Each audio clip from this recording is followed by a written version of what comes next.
Work? Okay.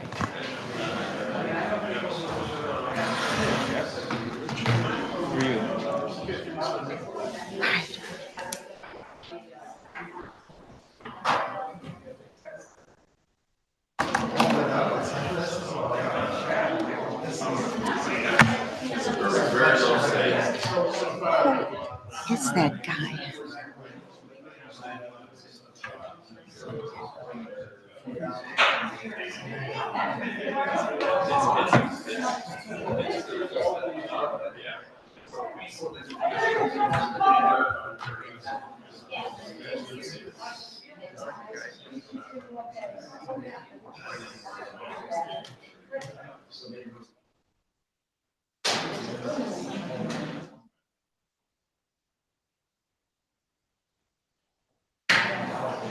He said hi, and I'm like, I didn't remember who he was. Officers are stopping somebody on Deerfield Road as they came in. Oh.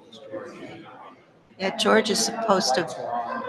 Well, somebody just came in with their lights on, so that's. It'll be fine. That's why they get paid the big bucks.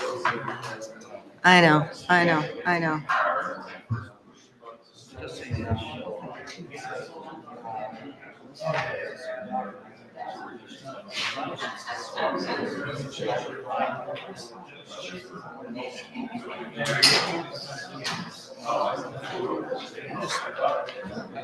That's fine.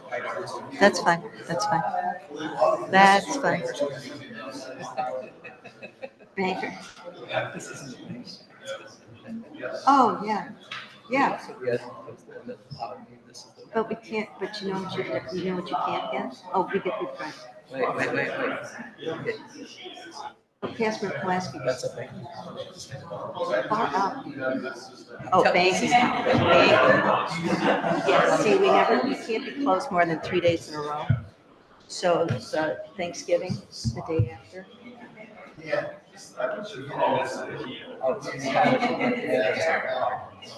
Yeah, yeah, no, that, all right. Hope he's gonna slide in under the wire. And a hush falls over the room. He might have been stopping. Yeah. I don't know. No, he was just on the phone with me because he was over, the chief was there in the office, and then they were chit-chatting. You're going skiing. You know that, right? And you know it gets colder the higher you go. You know that. Okay, just as long as you know that.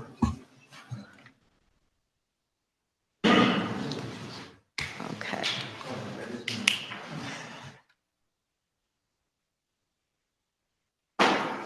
And the tension builds.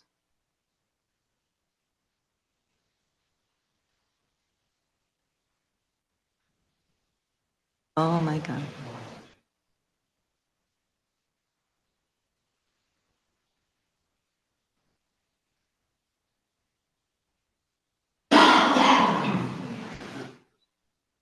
We were waiting.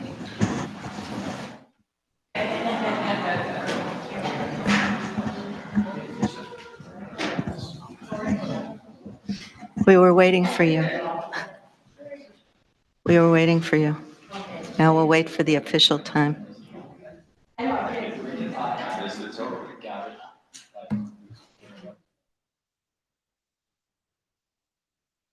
We could start early.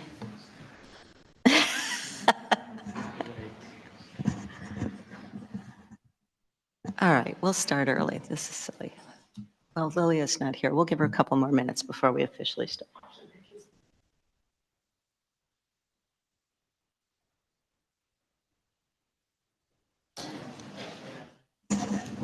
Okay. I'm gonna move the ordinance, the liquor license. I'm gonna move that up. Executive Director of the Park District is here.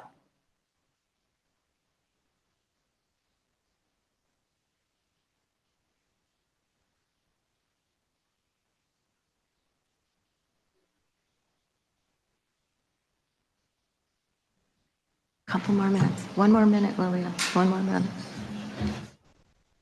Lilia.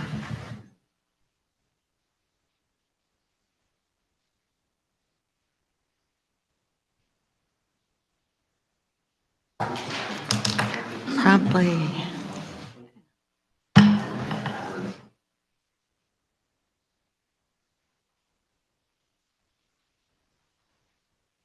Yes, okay. Right on time.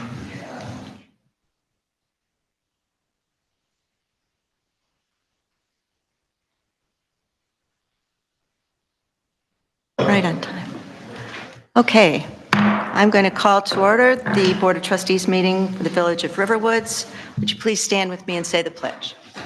I pledge allegiance to the flag of the United States of America and to the republic for which it stands, one nation, under God, indivisible, with liberty and justice for all. Thank you. Roll call, please. Mayor Ford, Present. Trustee Clayton, Here. Trustee Dickon. Here. Trustee Eastman. Here. Trustee Hollander. Here. Trustee Jamerson. Here. Trustee Smith. Here. We have a quorum. Thank you. First order of business is the approval of minutes of the Board of Trustees Finance Workshop on December 5. Do I have a motion for approval? So moved. Second. Hey, all in favor? Aye. All opposed? Same sign. Next item of business is approval of the minutes of the Board of Trustees meeting for December 5. Do I have a motion, please? So moved. Second. All in favor? Aye. Okay, all opposed, same sign. Next issue is our Finance Director's report. Do I have a motion for approval of the bills first? So moved. Is there a second? Second. Are there any questions or comments? Okay, seeing none, roll call, please. Trustee Clayton. Aye. Trustee Dickon. Aye. Trustee Eastman. Aye. Trustee Hollander. Aye. Trustee Jamerson. Aye. Trustee Smith. Aye. Motion passes. The Finance Director, our Finance Director, have a report for us this evening, please. Yes, thank you, Mayor. I wanted to give a quick update on the video soundbar item that was discussed at the last board meeting and the feedback that we received. Trustee Jamerson had spoke with two vendors that he said would reach out to me, and I was able to speak to each of them since our last board meeting. Thomas Burns from Hookup Solutions spoke with me over the phone and came out to the Village Hall on December 15th. He mentioned a federal project he worked on, as well as one commercial client that he has. However, most of his work is in home solutions. He felt it would be best for the village to try and work with a vendor that was familiar with commercial and business AV projects. He suggested also to look into the original installer, since they may be familiar with the wiring in place already. Another helpful suggestion he had was to look into Apt Electronics as a vendor that he has worked with and should be capable of the type of work in this project. He also offered to review any quotes we received if we wanted his opinion on the work suggested in those quotes. There was another vendor who also contacted me, and from our conversation, it appeared he had not worked on a government project in the past and was not familiar with the Prevailing Wage Act requirements. And given that Attorney Huvard has said that those would be required for this work, I asked that he research that to make sure that he was aware of what was necessary to be compliant with the Prevailing Wage Act. While I could not locate an active website for that vendor, he said that he could provide references for professionals that he has done work for in the past, such as attorneys and CPAs. So at this point, on that vendor, I'm waiting to hear back from him with those references and on his research into the Prevailing Wage Act compliance. And then given what we heard from that other vendor, as well as the request for additional quotes, I did reach out to Apt Electronics. They sell the video soundbar equipment that we're looking for, and they also do installations. They are familiar with working with units of government and said that they can work within prevailing wage. The person I spoke with is familiar with our building based on past site visit. The earliest he was able to come out here is tomorrow morning. So he will come review the conference rooms so that they can provide an accurate quote for the equipment and labor of the project. Additionally, the vendor that we brought last time, AVI, had listened to our board meeting video. They would like to work with us and address any concerns, and they were able to provide a new quote with a price reduction, reducing the price from $21,163 to $18,589, which was approximately a 12% reduction. Once I have the quote from Apt Electronics, we will review it internally, and then if necessary, we can reach out to Mr. Burns if we have any questions on what's included in those respected quotes. Pending receipt of these additional quotes, we intend to bring this item to the next board meeting. Thank you. Are there any questions? Any comments for our director? Thank you very much. Next item of business, Director of Community Services report. Director Witt, please. Thank you, Mayor. The ISO, the International Organization for Standardization, is now called VERISK, V-E-R-I-S-K. They are a leading global source of information about insurance risk. They work with the top 100 insurance carriers and disseminate information to them that they collect from local communities. VERISK has 3 distinct programs that I want to touch on very quickly tonight. Each of these programs can affect the insurance premiums for both residential and commercial properties. The first program is the PPC, or the Public Protection Classification Program. This program collects information on municipal fire protection districts and communities throughout the U.S. The program helps communities evaluate their public fire protection services by providing an objective and countrywide standard that helps to secure lower fire insurance premiums for communities that have better public protection. Though the fire district locally is reviewed directly by VERISK, it's important to know that this is part of a 3-pronged approach to evaluating communities. The second program is the CRS. Most of you should be familiar with it. It's a community rating system program which helps communities to analyze their efforts in the mitigation of flood damage. The CRS program has been in effect since 1990, and over 1,500 communities, including Riverwoods, belong to the program. The program has 3 goals. First goal is to reduce and avoid flood damage to all insurable properties. The second is to strengthen and support the insurance aspects of the National Flood Insurance Program, of which the CRS system is part of. The third is to foster comprehensive floodplain management programs. The village is coming up on its 5-year audit of its performance in the CRS program. Staff will soon be participating with Ewald Hamilton Associates in the audit. The outcome of the audit will determine if our residents can expect to see a decrease in the cost of flood insurance premiums. Every time we are upgraded to a higher level classification, village residents will see a 5% decrease in their flood insurance premiums, up to a total possible decrease of 45% off the base rate.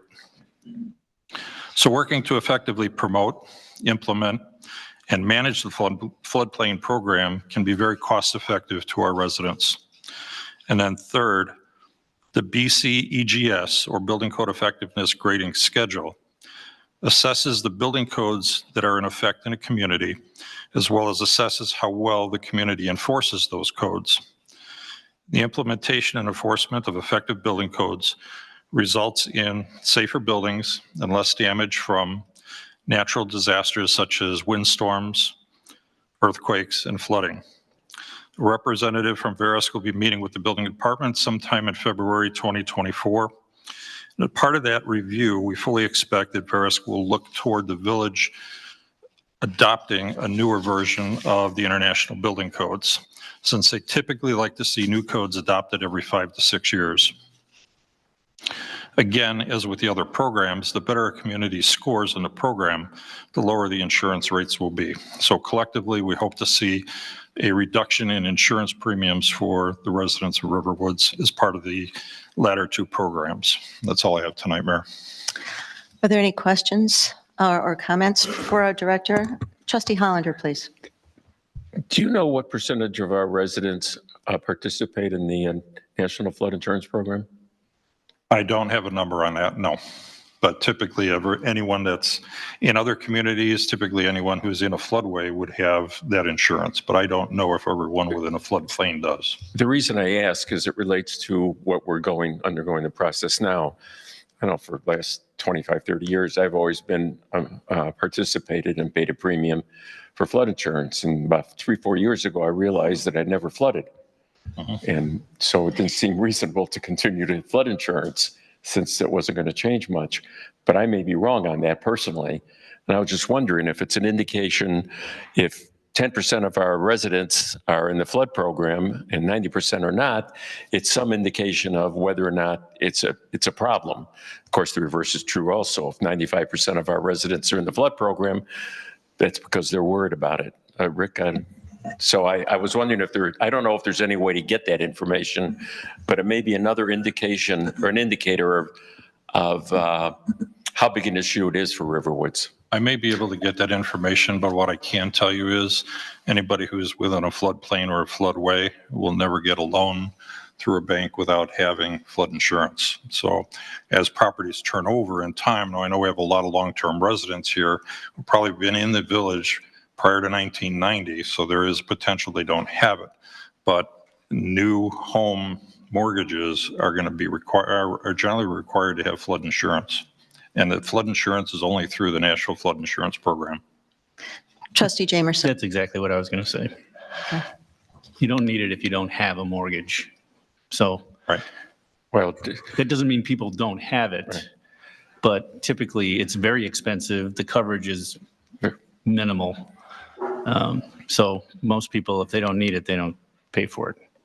Well, My another, understanding. I mean, I think what you said at the beginning, it's a timely kind of thing because we are studying stormwater management. And this is, and which I think is a critical issue facing us right now. And we'll find out. We'll find out to study. Are there any other questions for our director? Okay, moving on. Attorney's report, please. Everything is on the agenda that I have. Okay. Engineer's report, please. Good evening. I have no report tonight. Now everybody's sounding like our chair of the ZBA. The ecologist report. You do have something, I know. Yes, thank you.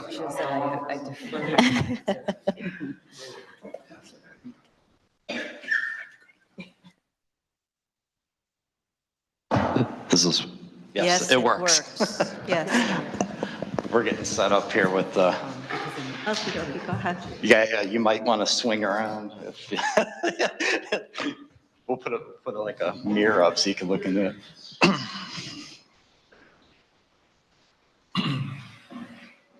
Okay.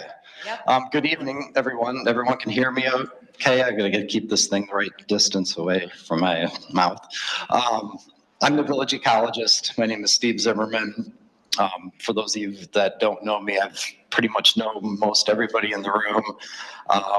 I've been the village ecologist since 2015, and what I'm going to do here is I'm going to touch very briefly on a bunch of the different things that I do for the village, specifically the cost share programs.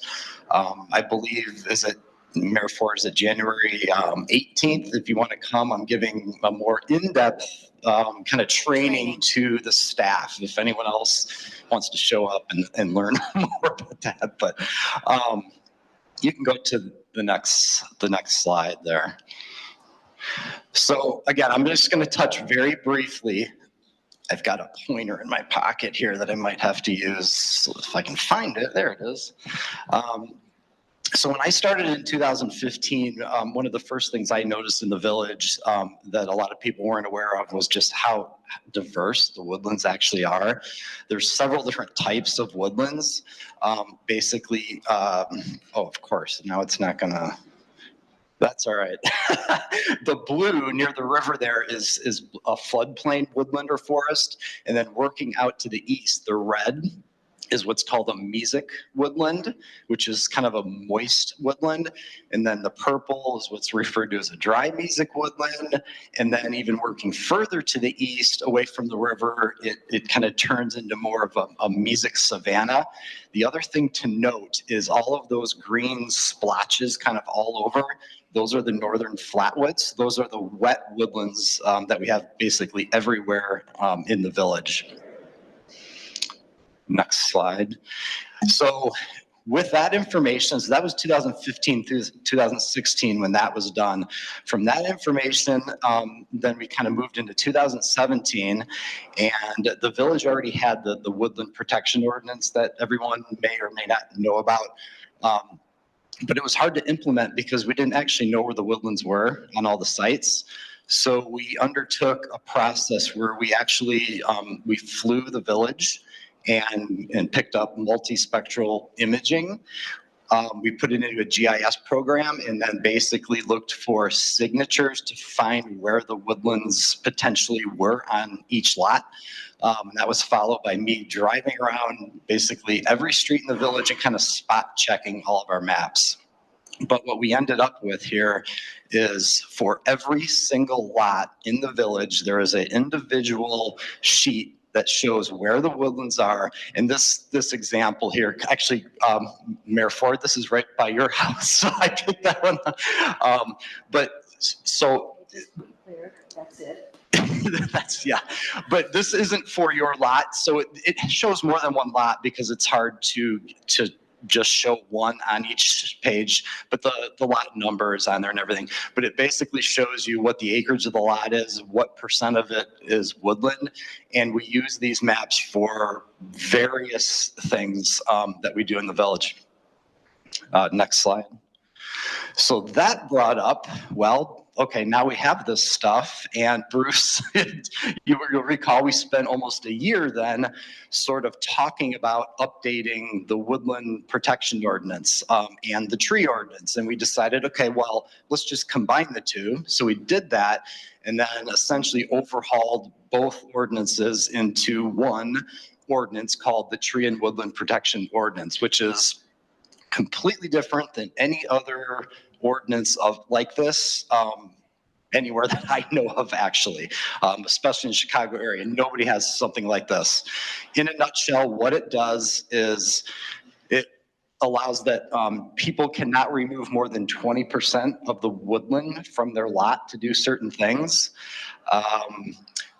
The trees obviously are regulated, but at a much different way than other communities.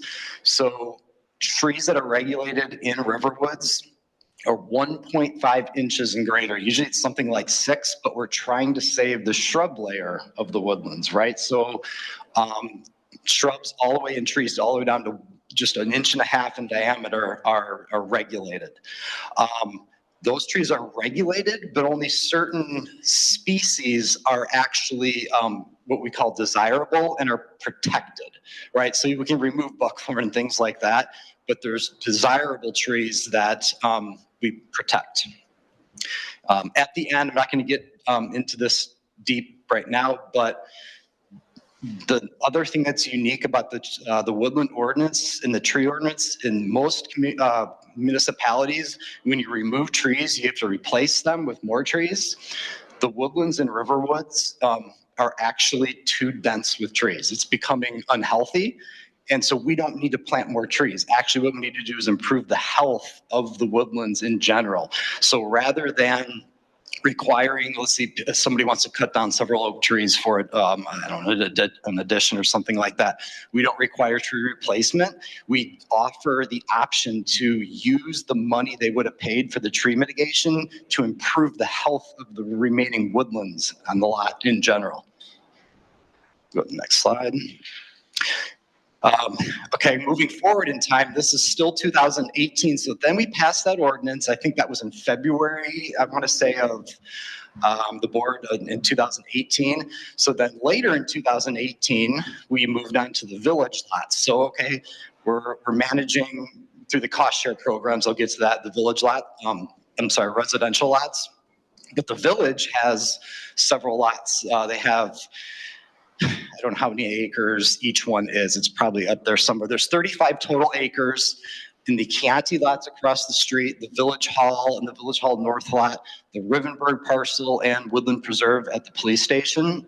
And I put together a 10-year management plan for restoring these and then maintaining them for essentially 9 years after the first year of restoration. And that's kind of what's shown up here. So this has been going on since late 2018 into spring of 2019. That's when the major work happened on all these lots. All the invasive trees and shrubs were taken out. And then since then, basically, it's been maintaining them at the status quo. So 2023 is the fifth full year. What we did and we're doing across the street, we did controlled burns a couple weeks ago. We tried to burn at the police station. It was kind of humid that day, so we only got part of that done. We still have 2 more sites to do. The weather kind of drives everything, and it's tricky. So if we can't get them done this fall, we'll get them done next spring. Next slide. So the cost share programs, to go into this a little bit, the village has had the cost share programs long before I came on. I sort of rewrote them in a way where I could track them and what people are actually doing every year and how to reimburse people. But essentially the village has 7 different cost share programs that are meant to help residents manage the woodlands on their lot by giving them a cost share to do certain things. So it starts with me doing ecological consultation. I go out, meet with the resident for an hour or so, take notes on a map, and then create basically their own ecological restoration for their lot. And I choose, based on what I see, what programs they're eligible for. And then once the resident gets that report, they're eligible and they hire one of our certified contractors. That's a whole nother thing. We certified, 24 contractors to implement these programs, mostly ecological type companies. Don't want to go too deep with this because I could go on forever, but I did want to show you the map on the right. So it's a little hard to see, but at the end of every year, we have our GIS department. I have them update this map. All the colors on the map are all the parcels where I've done an ecological consultation. The different colors is by year. So that's why it's all kind of a rainbow of colors. I think this year I exceeded 300 total now since 2016 when I started doing these. So that's like between 30 and 50 a year. Next slide. So this is probably what everyone's wondering, and what I think the main reason for having this was, so how many people are using the cost share programs, and where's the money going? So on the top, what you see is each of the different programs and how many people each year, how many residents actually applied to implement one of the 7 cost share programs. Note that garlic mustard isn't on that top table because nobody's needed to do it, so I just didn't put it in there.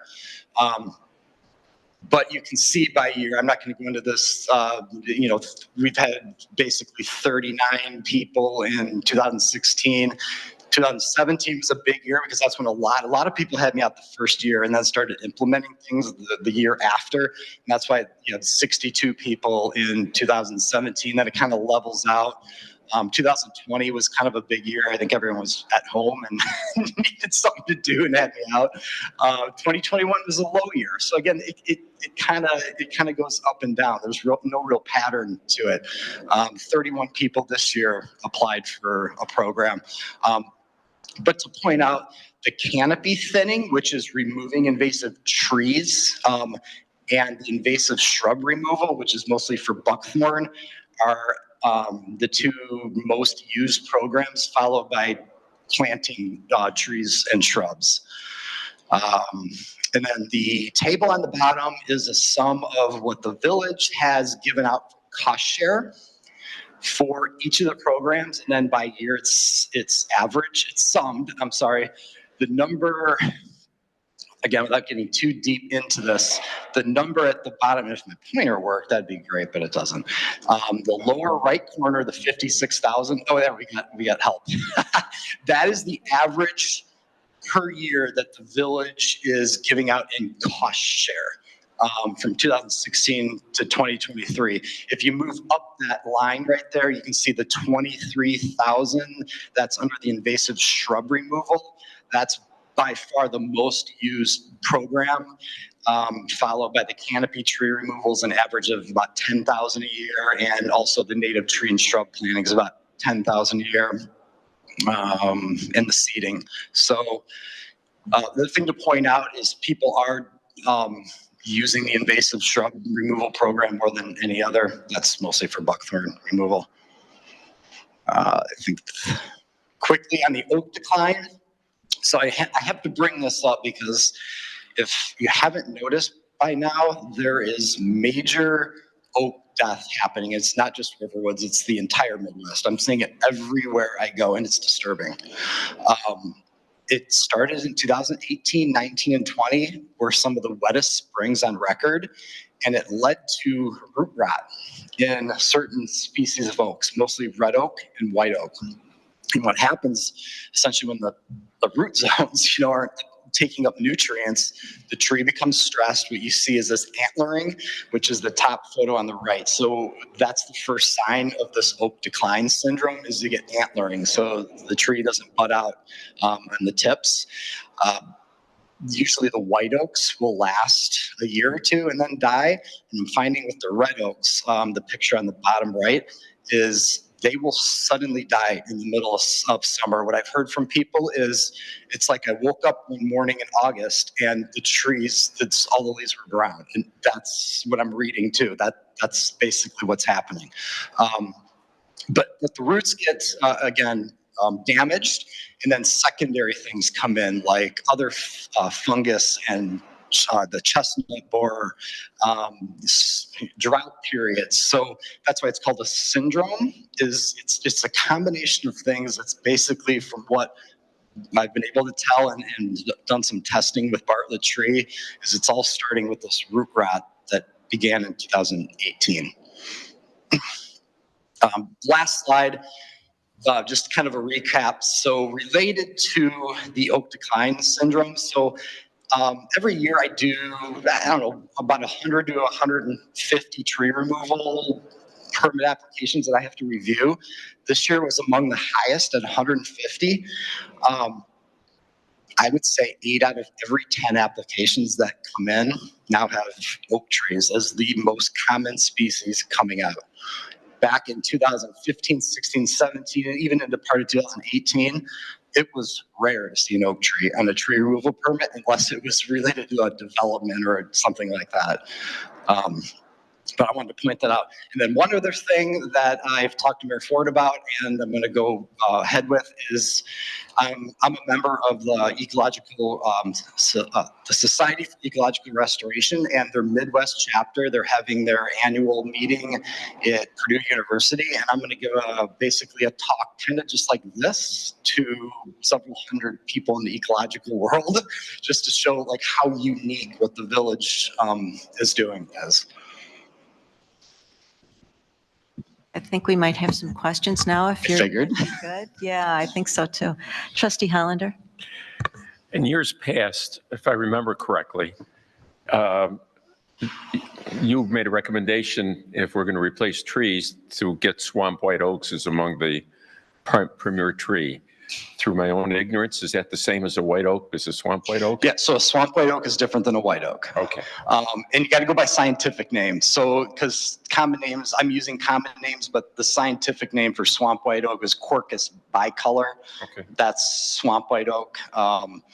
So yes, different. All right. So you're still going to recommend swamp Yes. white So oak? what I've been doing, and this is not just here, this is all the projects I'm working on, is one, selecting some species that were found a little more south from here because of climate change, and also ones that can tolerate water and drought. So swamp white oak, sycamore, hackberry, there's a few others, but yes. Can you address the oak decline syndrome a little bit, and in terms of, can it be cured? I know that there have been folks who have come through and said, no, that's a fungus and we can help you. Yeah, there's a long history, well, not long, 2018, but I went through a lot of stuff. I went to meetings, I met with forest preserve districts, and when it first started happening, everyone was freaking out that it was oak wilt. And I was seeing, because of Riverwoods, of the swamp white oaks being the most common oak, that the swamp white oaks were doing okay. And why was that? So that's when I met with Evan Shore with Bartlett, and he went out and did testing of the trees, and that's where we found out it's not oak wilt. But we had a lot of residents coming in, a lot of arborists telling the residents it was oak wilt, and oak wilt requires some serious things be done around the root systems and things like that. So that's the first thing we had to address. But no, there's really nothing that can be done about it. And that's the sad thing. It's a result of climate change and water. Basically what's going to happen is I think the oak, the systems will evolve slightly. Actually the place you can see it most in Riverwoods is right out here with all these dead trees. Those are all white and red oaks. And then if you go across the street, those are all swamp white oaks, and that's why they're alive. I think what will end up happening over here is it'll eventually turn more into a flatwoods because of all the water, dominated more by swamp white oak. Trustee Dickon, please. So having spent a lot of time drafting content for the village website, I thought I was in a position to write a dissertation on the subject matter of the village's cost share programs. What I didn't know, and I don't think we mentioned it anywhere on the website, and I think generally the awareness of our residents on the subject matter is very low, is that the woodlands are overpopulated, and that instead of paying those mitigation fees, that amount of money could be converted to improving the woodlands that exist on the residents' property. I'd love to get more content on that, and maybe we could, you could help us spread the word. It doesn't happen that often. I think we've had maybe 5 people, and usually it's a result of somebody puts in, let's say, an addition, and they have to remove 3 oak trees, and it's $10,000 worth of mitigation fee. And then essentially what I do is with that resident, I walk them around the property like I would do for the cost share program, but they don't get the cost share. Does that make sense? They use it to do exactly the same thing, but without the cost share. I think it'd be just great to do a did you know type of an article. Yeah, agree. Can you help with, perfect.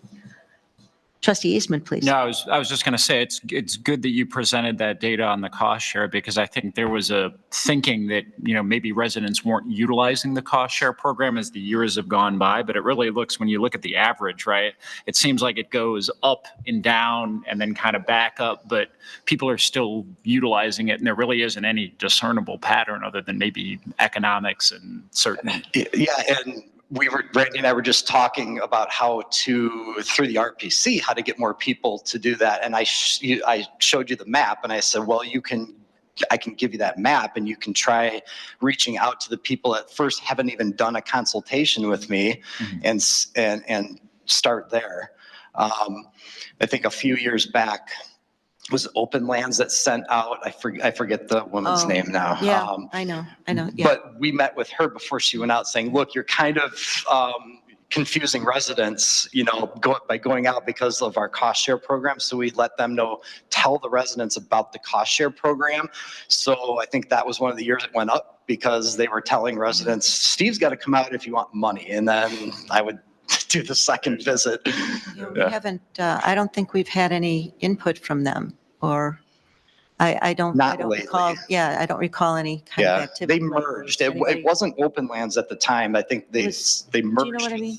Yeah. You have? Yeah. So yeah, maybe that, and that's another avenue that maybe we can. Trustee Clayton, please. I'm kind of interested in like an overall assessment. Would you say after all these years of investing, the cost sharing program and so on, that our woodlands are materially healthier than they were when we started the program? So that is the ultimate question, isn't it? And I think there was talk about, can we do aerial image and look at, from an aerial image, you can't see. I've recommended a bus tour to drive around. That's the only way I can point out, they did this, because I know what almost every single resident did. And you can see like what the cost share lots look like, where people that actually went through with it compared to those that didn't. But I would say, it took whatever it was, 200 years for the woodlands to kind of degrade to where they are now. And it might take another 200 to get back to like super healthy. Hopefully not that long, but I would say that 20% of the lots in the village have done significant work on their properties related to enhancing the woodlands. I think the alternative to that is if none of this had happened, what would we look like, From the standpoint of green infrastructure, are there any key parcels that, with regard to wildlife corridors or woodland connectivity, that haven't participated in the program that we would like to? Good question. When we did, can you bring up that, go to the next, I didn't show this, but, nope, go back, please. Thank you. One more. This one. When we did the report to create this map on the right and summarize all that, part of that report was a green infrastructure analysis where we basically, for every parcel, we gave it points on whether it was next to a stream, if it was more than an acre, if it had wetlands. So we do have a mapped green infrastructure corridor map. I can go back and compare that to where the cost share has been done. And then again, maybe that's where you start for the low hanging fruit to get more people in those corridors to sign up, right? Any other questions, comments? Thank you very much. Yeah, thank you for having me do this. Thank you for your work. I love this kind of stuff. So, and I love Riverwoods, if you can't tell. It's our identity.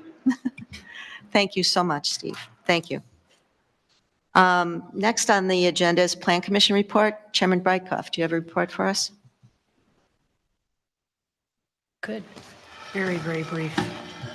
Good evening. Plan Commission met on December the 13th. We had a workshop with TESCA talking about Plan Commission role, and that is it. We'll meet again on January the 4th. I understand it was a really good session, and we ought to think about the possibility of maybe reprising some of that, all of that, at the board level. Yes, it was very good. We talked about the responsibilities of the Plan Commission and the responsibilities of the board and who does what. So that was a great delineation and very helpful, especially since we have 2 new members of the Plan Commission. So it was a good session.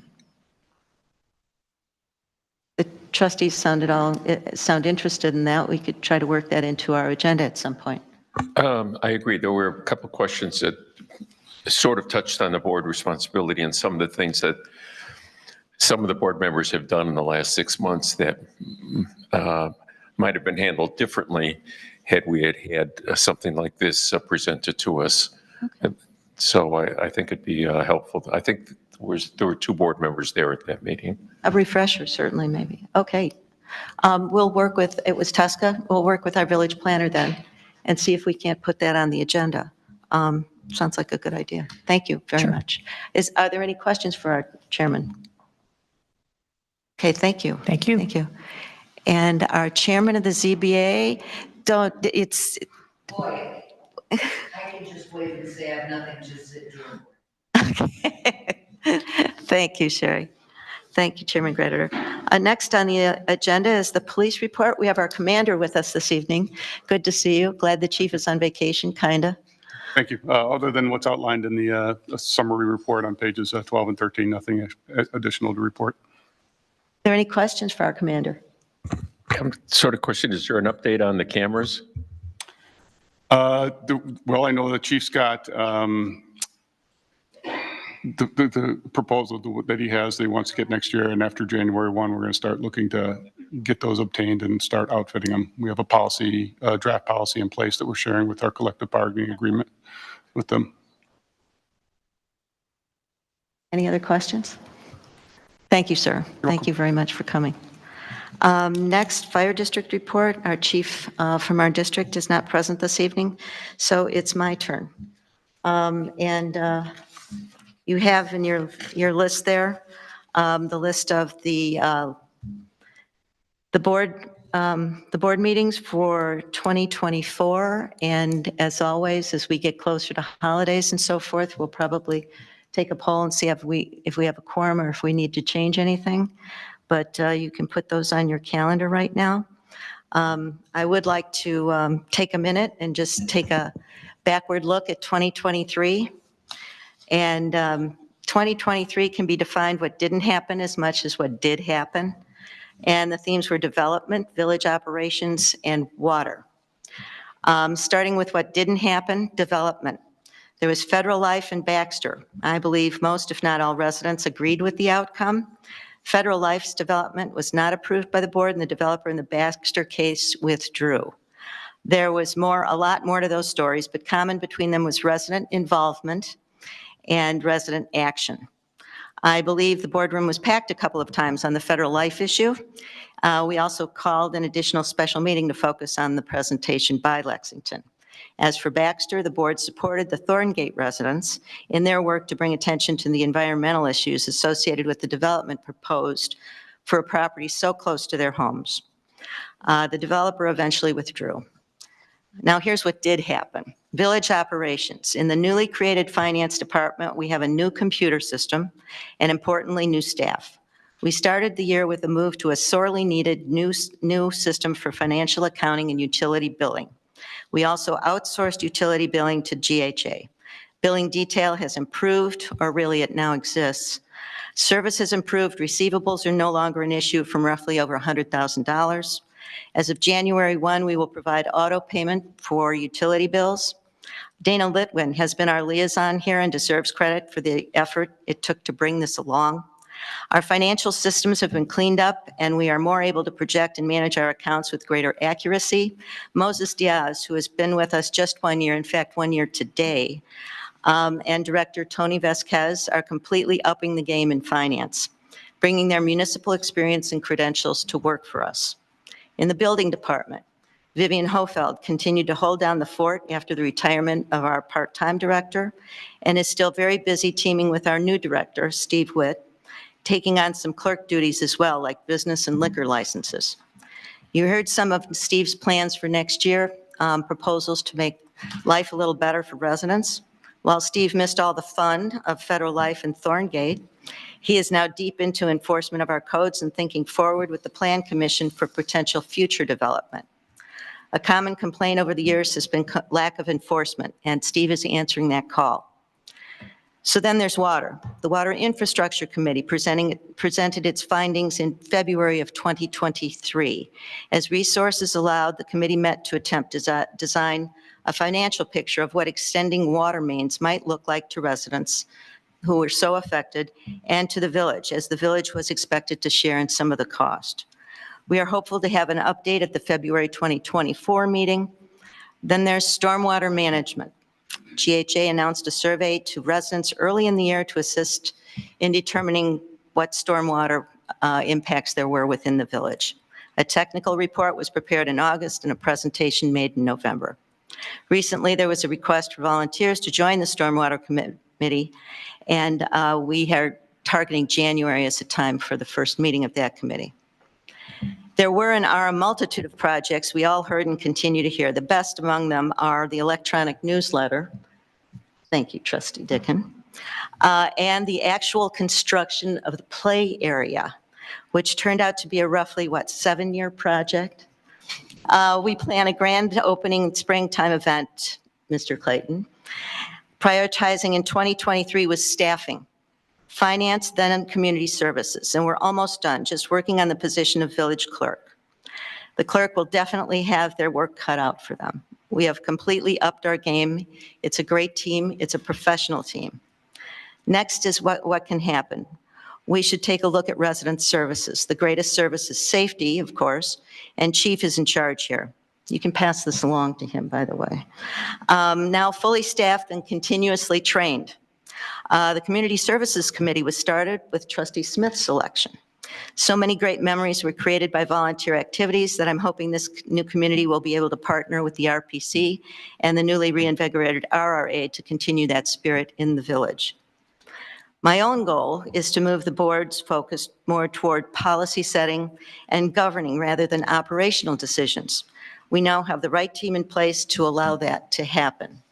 So 2023 was an extraordinarily busy year for us, lots of changes, lots of new people, lots of new faces, but we are moving forward. And I want to thank Mr. Balling particularly for finding such great staff for us, and it's really made a huge difference. Now, moving on in the agenda, I would like to change the order here and move item B, the approval of an ordinance amending the Class B liquor license classification to provide for a B1 and B2 liquor license. I'd like to move that forward. We have with us this evening, who is listening to our discussion, the executive director of the Deerfield Golf, the Deerfield Golf Course, the Deerfield Park District, much bigger than the golf course, Jeff Harvey. So if I could ask our attorney to please lead us through this. On page 51 of the packet is the ordinance. As you know, we only have a certain number of liquor license classifications, and we only have a certain number of liquor licenses within each classification. The Park District Golf Course has its own classification. Currently, it's the Class B, and the Park District has thought that it would outsource food vending at the club, and this is actually the second time this request has come to us. Discover had another situation like that where for a while they were thinking of the same thing. It occurred to them that if another company is taking primary responsibility for serving food and pouring alcohol, that company should be separately licensed and bear the risk of infractions. So they asked the village whether we could cooperate in basically dividing the Class B license into two parts. One, the B1, which is what the Park District itself holds. Then the B2 license would be for the operator, who is, if you look at the language, is principally responsible for operating the licensed premises as a bona fide food serving facility at all times, except during special events conducted directly by the Deerfield Park District. So this would create a second license classification. There would be one license in that classification. We only expect to issue to one operator at a time who would be under contract with the Park District. I don't know if you want to add anything to that summary, but that's the purpose of the ordinance, why it came to us. Are there any questions? Trustee Jamerson. So there could be a time when the Deerfield Park District is doing their own serving of alcohol as opposed to the vendor that would be serving at other times. Maybe not at the same time, but that's why there's a reason for two licenses? Correct.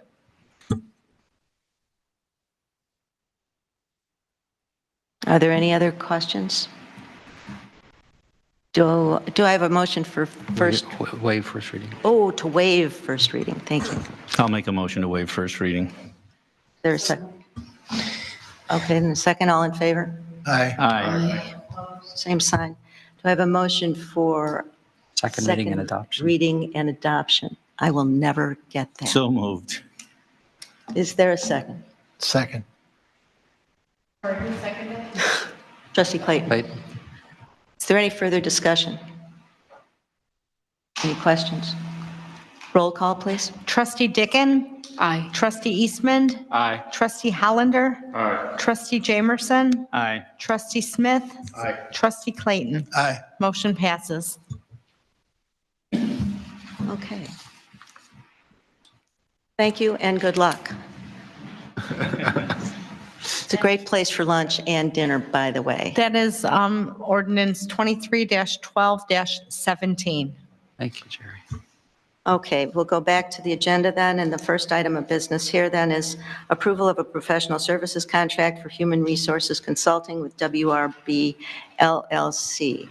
I would like to spend a minute on what the Compensation and Benefits Committee has found as we've worked through a number of projects. As interim finance director, Mr. Balling was with us. The recruiting of our two directors. There were a lot of things that occurred during that period, particularly the onboarding was not as successful as we might have wanted. There were explanations of benefits and so forth that weren't as strong as they should have been. There is a need for a human resources ability within the village now that we have a professional staff. We have a police department that could use support of a human resources professional. We have found that we don't need to hire a professional to do this work. In the past, the village has not had anyone in this role, and it's pretty evident when we go back and look at some of the things that we might have had in place. Personnel records, for instance. The chief has done a great job in the police department, but not so much over in Village Hall. So we've listened to Mr. Balling in our meetings, the Compensation Benefits Committee in our meetings, and so we have asked him to prepare a proposal for us. So if I could turn it over to Mr. Balling to say a few words about what's in the packet. Thank you, Madam Mayor, and thank you very much for the duration of time for this.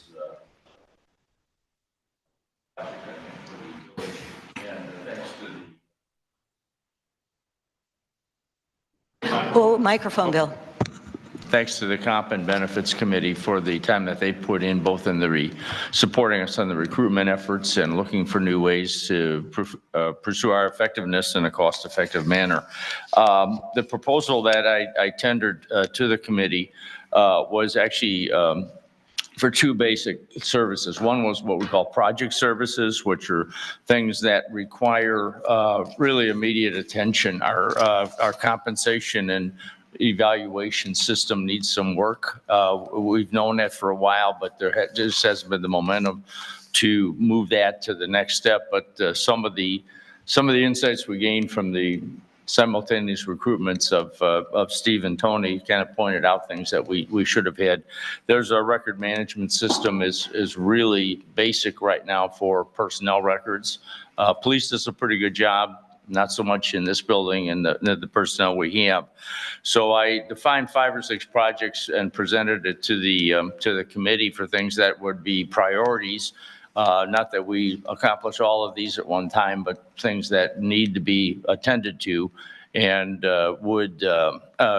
if I'm awarded a contract, that we sit down with the committee and kind of prioritize what we need and develop a budget for that type of project work that would produce an outcome. The second is advisory services, and that would be ongoing services to the village, to the as a resource both to the workforce, to the directors, and to the village board as is required. This project is being written as a joint project. I have a consultant that worked with me, Adrian Johnson, on the recruitments, and we would continue to pursue this on a joint basis and bring actually pretty good depth and qualifications, both on her part and on my part, to provide an insight and perspective to maintain the personnel system and enhance the personnel system as is required, and have the overarching cost controls being assigned to the Finance Compensation and Benefits Committee to deal with. So in a real high level, it is a retainer type agreement that would put us available for your services as needed in the HR personnel area, and serve as an advisor when necessary, and as a project workers, if you will, to accomplish specific goals. So that is real high level is where we're at. Adrian was unable to join me tonight. She's working on a district affair. But we would both be involved based on the nature of the issue that comes up to support the village in its HR issues as they arise. Okay, maybe we should put a motion on the floor, please, and then further discussion. Is there a motion for approval, please? Sure, I'll move to motion to approve. Is there a second? Second. Discussion, please. Trustee Hollander, did you? Maybe I just, I wanted some clarification. And the retainer of $26.50 per month, that's whether or not anything is asked to be done? That would be the concept of the retainer. We would make both Adrian and myself available to address and respond to issues as necessary. And we put a sort of a package of services that we'd be accountable to the village for, including meeting attendance. We're going to update the organizational chart. So there'll be some products that will be delivered from that, but it would be an ongoing relationship of availability, if you will, and responsiveness to the village on HR matters. So let me rephrase that and see if I've got that correctly. Whether or not services are requested from you, the payment remains the same. Is that correct? On the retainer portion, that's Yes. correct. Yes, sir. I wanted to also ask if our attorney reviewed this. I did.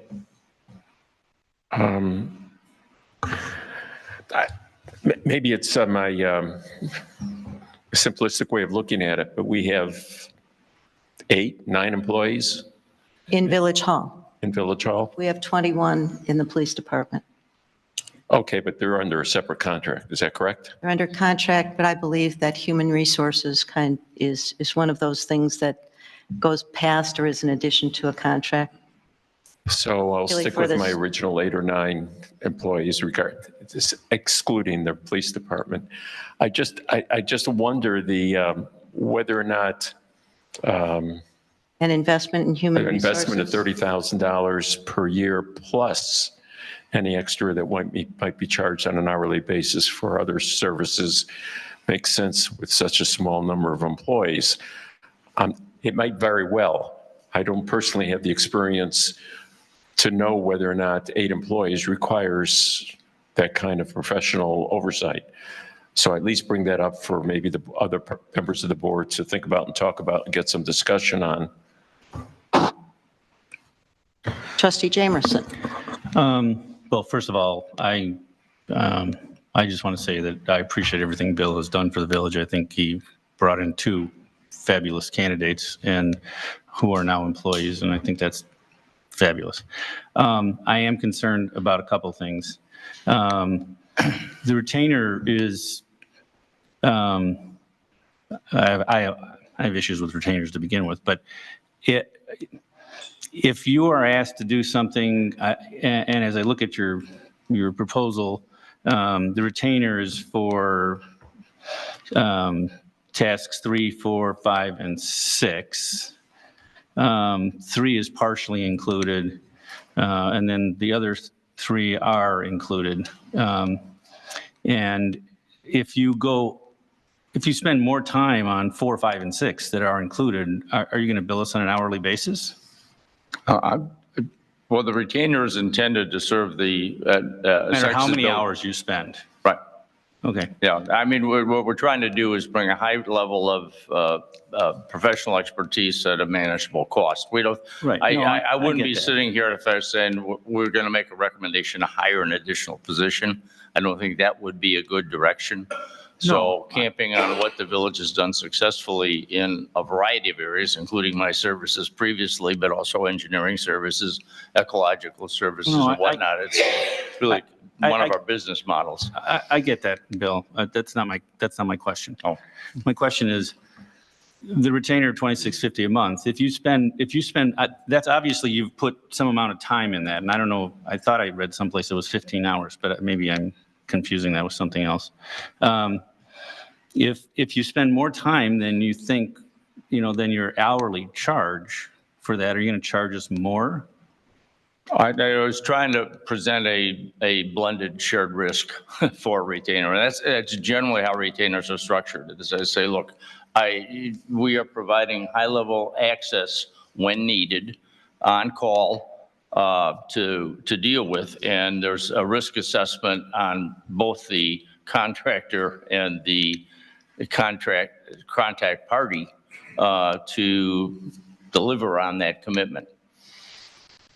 Okay. So, okay. And I'm not, first of all, I would like to say that I think we do need some HR management. There's no question every company should have that. And I consider this part of the village a company. We can't treat our residents as though they're clients of a company, but because we're a municipality, right? And I've said that in the past. We have to provide a service to our residents regardless. But running this part of the organization, we do need to run it like a company. I mean, we do. So we definitely need some kind of HR assistance, I think. I'm just wondering,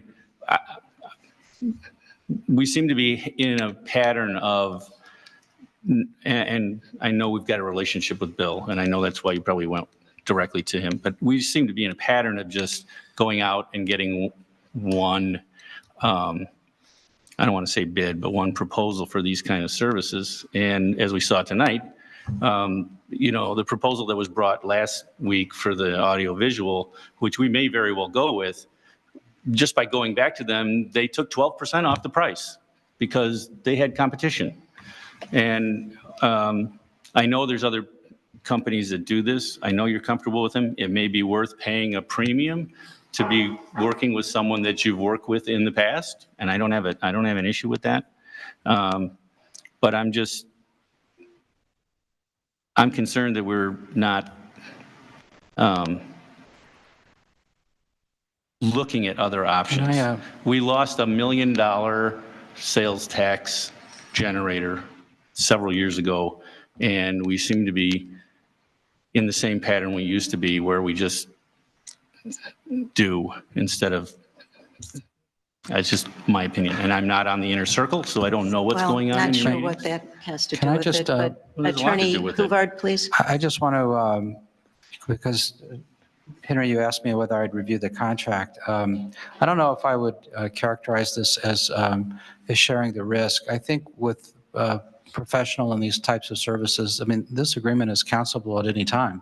So it's not, we're not signing up for a year of a retainer.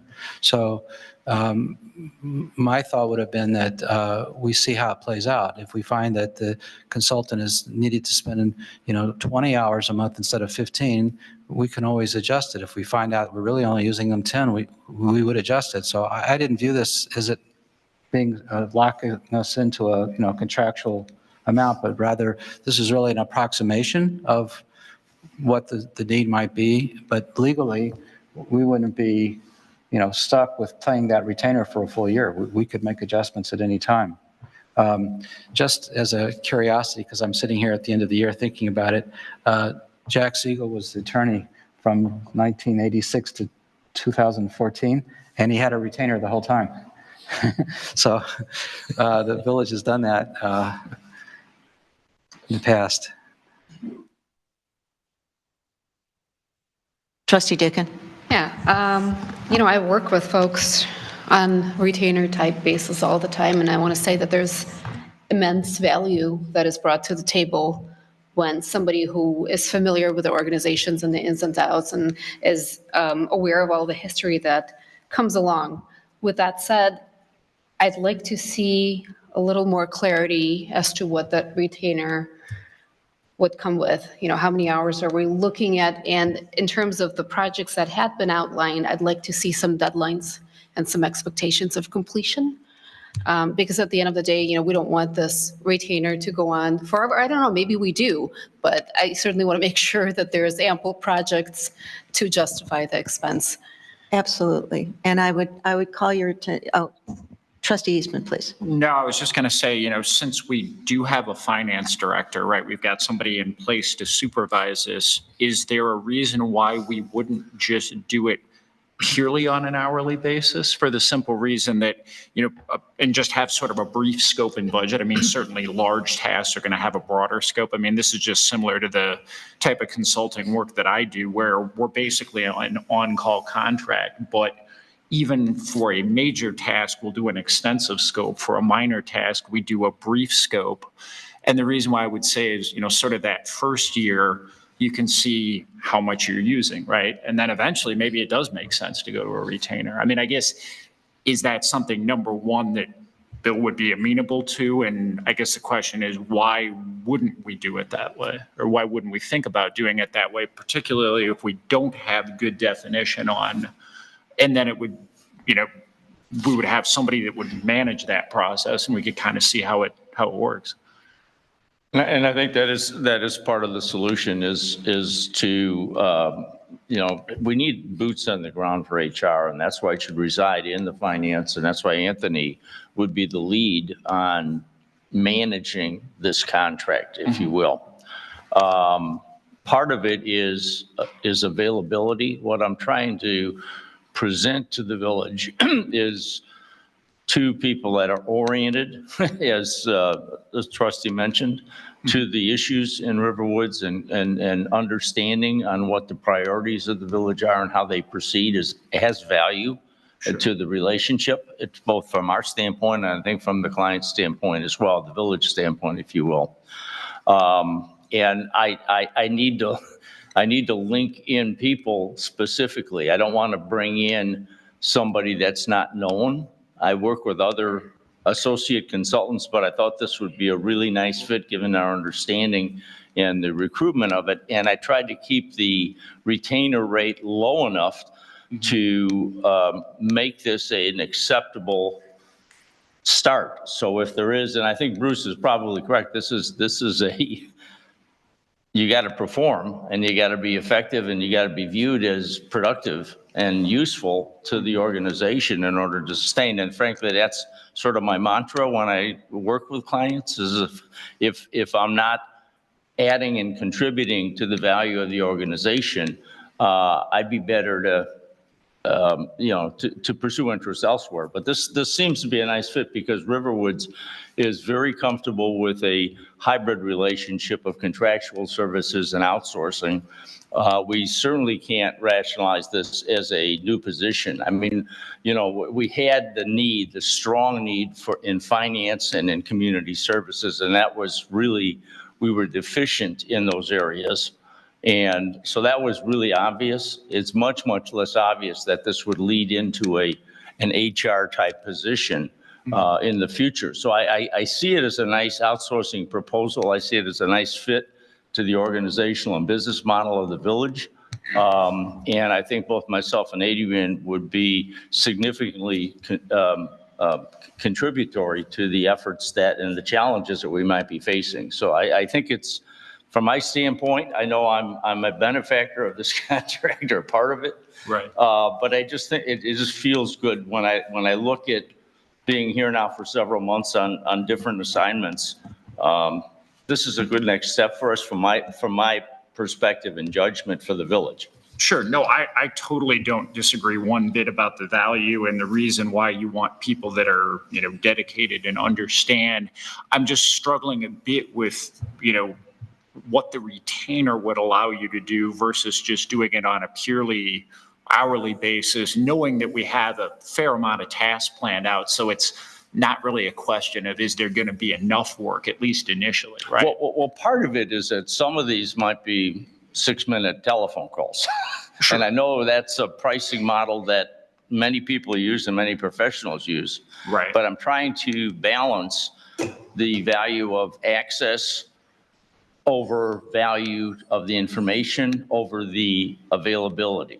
So I'm trying to mix those three together to say, we want to give you the right response, prompt and thorough when you need it, but I don't know how that's priced in a situation where you may work for a week with short calls.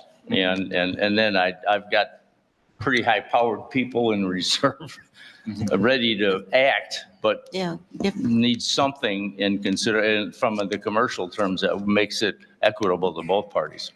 That's my objective. Trustee Dickon, please. Yes, I'm wondering if there is a different way to skin this cat. I think all of us are in agreement that Mr. Walling brings a lot of value to the village. And we know that several of these projects are quite necessary. So can we perhaps, rather than looking at the retainer, get separate proposals for these specific projects, you know, and then see how long these could take? And this perhaps could help guide us whether the retainer actually makes sense.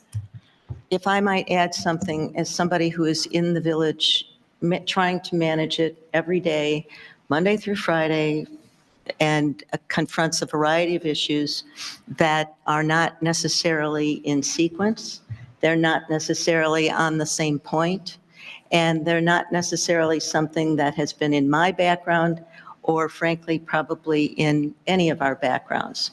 The human resource function is important. It's important to a professional organization. It's important for the protection of the village in many ways. And so what we're doing is feeling our way through this. The ability to pick up the phone or ask a question and get somebody who's got real life on the ground experience is invaluable. I would like very much to go forward with this and reassess at the end of a year, because I think we all know that there are a lot of things that need to be done right out of the box, but having this available, having this skill set, this experience, this expertise available on call is valuable. And one small lawsuit may do it. And I don't want to trip into anything now or in the future. Trustee Eastman, then Trustee Smith. Sure, totally. I mean, I think that makes sense. I mean, maybe just so that the board keeps track of it. I mean, is it possible to get maybe just a brief, you know, quarterly or even, I don't know, maybe even 6 months, depending on how we use it, is we can just do so an it's we can regularly do an updated so we can kind of see, okay, this is quarterly what's update. being done on it is the Board of Trustees. And then that way we can see that, okay, well, this is being utilized. Or, I mean, I think that's just a good way of making sure that it doesn't fall between the cracks and we see what's going on. Absolutely. Getting used to the idea is part of it. Yeah. And that's that. And so we're more up to quarterly speed as to what the issues are. update makes perfect sense, as any consultant you would do. Trustee Smith, please. Yeah, I was just going to say, I mean, I really think the monthly retainer, we give it a try and see how it works out. And then we reassess after 3, 6, or some other months. But what I was looking at, Bill, was just looking at the billing rates in your proposal. I think we're averaging about 15 hours a month for that 2635. Yeah. I mean, something in that ballpark, 15, 16. And this feels pretty, being a consultant feels pretty reasonable to me, especially when you think about the overall small spend. So I would endorse it. Thank you. Trustee Jamerson, please. I just want to clarify. I don't have any problem with the retainer. I just wanted to make sure that the retainer was not going to get added to on an hourly basis for the projects that you have listed there. And I think your answer was no. Right? Okay. So I don't have a problem with the retainer. I just want to go on record. And I do think that the services are necessary. I do believe they're necessary. My concern was the way we went about it, that we didn't go anywhere else. That's my concern. I'm not saying it should be done. That's all I'm saying. I hear your concern. I know, and I'm Are sure. there any everybody other else- questions or comments? Yeah. So the finance director is going to oversee this. I think it's human nature that if we can have someone that we can always ask questions about, it's unlikely you're going to say that we don't need that person anymore.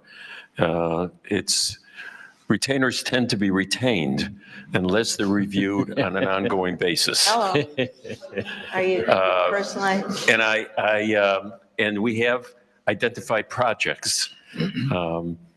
It looks as if I'm in the minority here regarding wanting proposals for each project, but not being able to get that, I would put a time limit on the retainer for the board to reapprove or turn it over again. I would like to revisit this thing not on a yearly basis. I'd like to see this in 3 months or 6 months, see what's been accomplished. I have no problem on an hourly basis to doing the projects. I would not be in favor of an ongoing retainer with no endpoint being overseen by an individual who's using those services. That, I think you're echoing what I heard from Trustee Eastman, a quarterly report. No. What's going on? That's not what I said.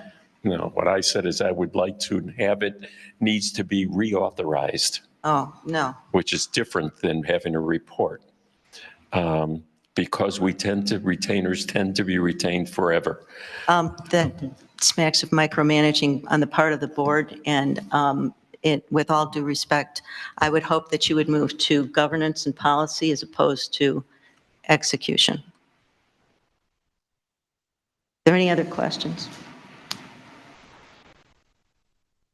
Any other members of the committee would like to speak up on this?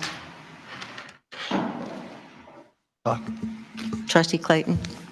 I feel like I'm kind of on the horns of a dilemma, a very difficult situation, because I sat in the committee meetings and I supported this and helped mold it and so on, and I have an obligation as a member of the committee to support it.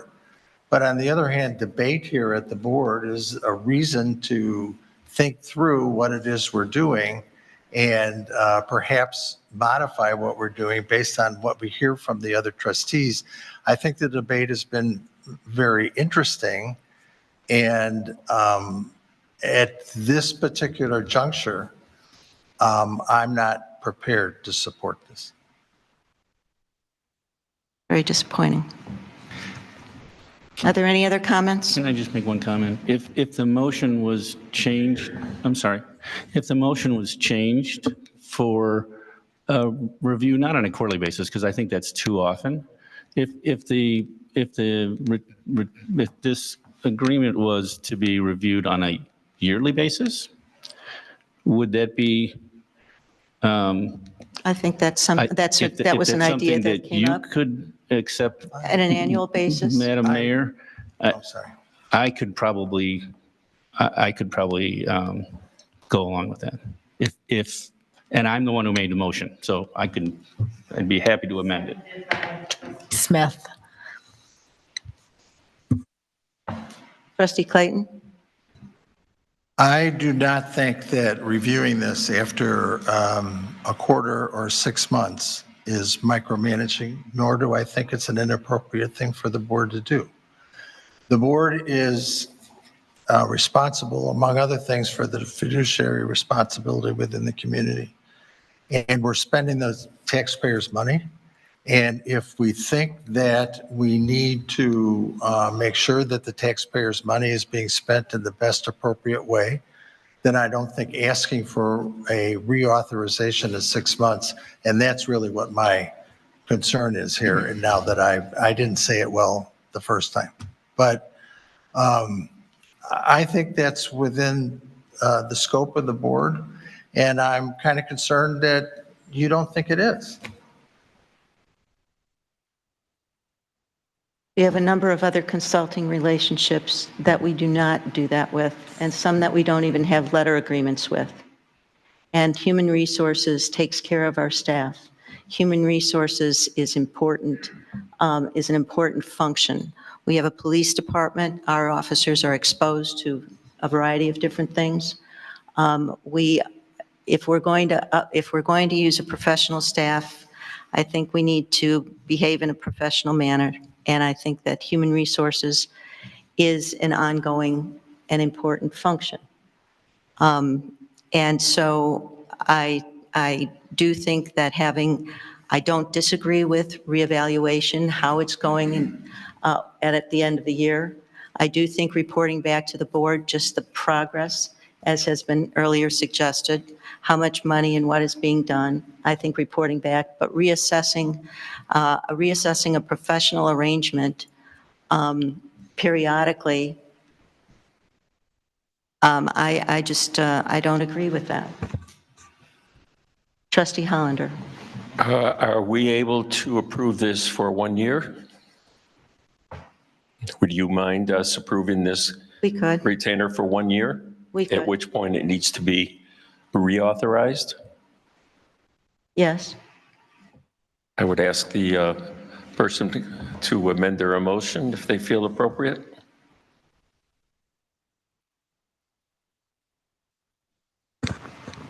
Okay. I'll, sorry. I would amend the motion to that, but I do believe we need quarterly reporting. Just so we can keep up what's going on. Yeah. That's a reasonable request. I was the second, so I will Trustees. second again, and I like the reauthorization after 1 year. And I also like quarterly reporting of services provided and timelines met, or something that gets at that idea.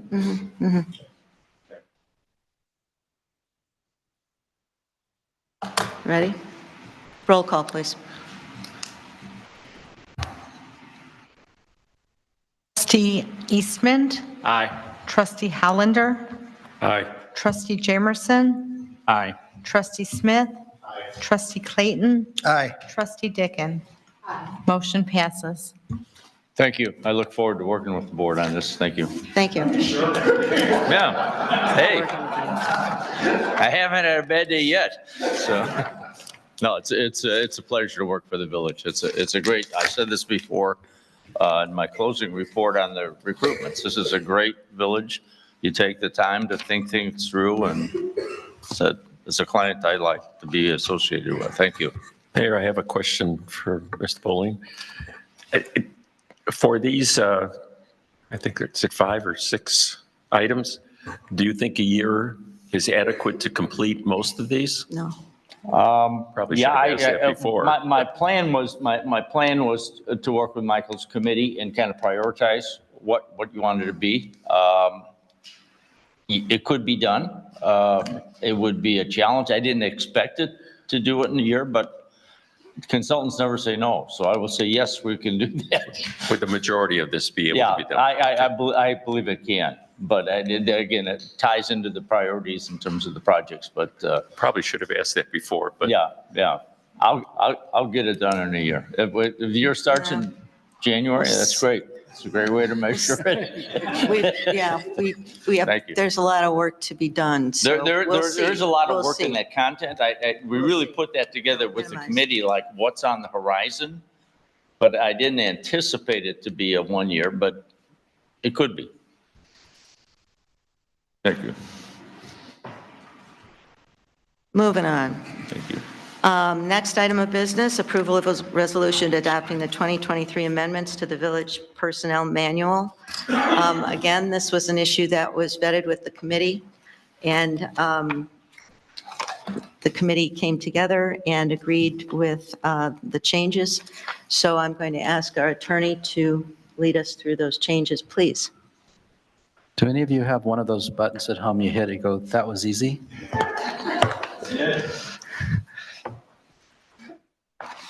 You do. Page 53 of the packet is a summary, because I realized the personnel manual is 60, 70 pages long. So I tried to point out that there were some terminology changes where we took office manager and changed it to finance director. There were some instances where we had different sections, one for civilian employees, people who work here in the Village Hall, one section for sworn officers who are under a union contract. We adjusted the terminology somewhat just so we could simplify in the personnel manual. The main changes had to do with what holidays are paid holidays, how we deal with vacation time, how we deal with sick leave, and how we deal with health care benefits. These were issues that Bill Balling, among others, mentioned to the committee as being issues during recruitment, because we had some policies that caused potential hires to think twice. Chief Dano has had similar issues with bringing in very experienced officers from other departments. When they come here, they may have been, I'm talking about in the management level, not those subject to the union, who may have been afforded, 4 weeks of vacation in a previous job, and they come to the village, and we only offer 2 weeks for the first 5 years. That's what the personnel manual provided. I don't know, George, if that was an issue for you. I don't recall. You don't have to answer, but I would say that and pensions are the two big things people think about, are the benefits, pensions. The salaries are pretty comparable to most other agencies of our size and shape. yeah, it was. So those were the main topics. And if I were to then point your attention to what the language actually says, again, if you go to page 79 of the packet.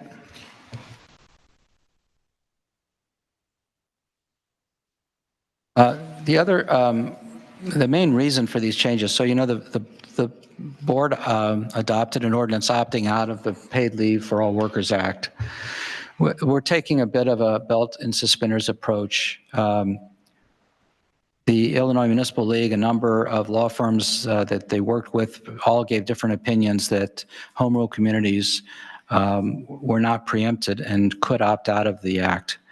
At the same time, when the people who drafted the act put it together, they tried to provide a bit of a safe harbor that said if you have certain provisions in your personnel manual before the act goes into effect, which is January 1, then you can keep those provisions. So I guess in a way we're trying to have it both ways. We've opted out, but some of the changes that I'll mention here were adopted, or we're suggesting this should be adopted so that if later a court decides that the act does apply to home rule, or the legislature changes it and makes it expressly applicable to home rule communities, we could fall back and say, we had these provisions already in place in our personnel manual before the act took effect. So that's part of what we're trying to do. The two main changes that I see, or three main changes that I see in the Paid Leave for All Workers Act that we didn't have. One is that all employees, not just full-time employees, accrue vacation time under the new act. In our prior version of the manual, only full-time employees accrued vacation time. So in the act, it's called paid leave. If you call it vacation time, it's time off. The act makes it clear that you can take paid leave, or in our case, vacation time, for any reason. It also has some provision about not unduly imposing requirements on employees in terms of when they can try to take the time. Some of those requirements struck us as being a little bit too meddlesome in the affairs of the village, especially when it comes to how we schedule part-time police officers.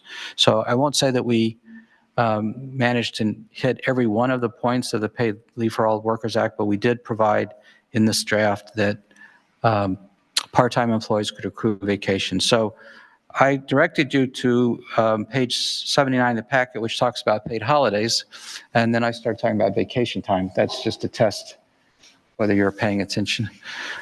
The paid holidays, were added after the committee had a lot of discussion.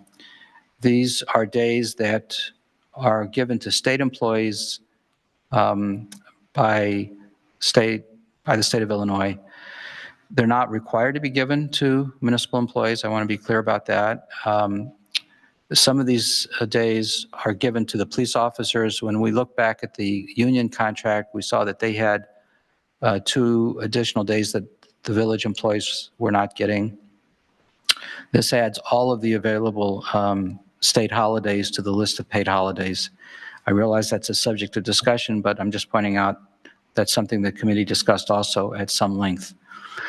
When we get to the rewrite of the section on vacation time, which is in page 80 and 81 of the packet, we looked at the vesting schedule.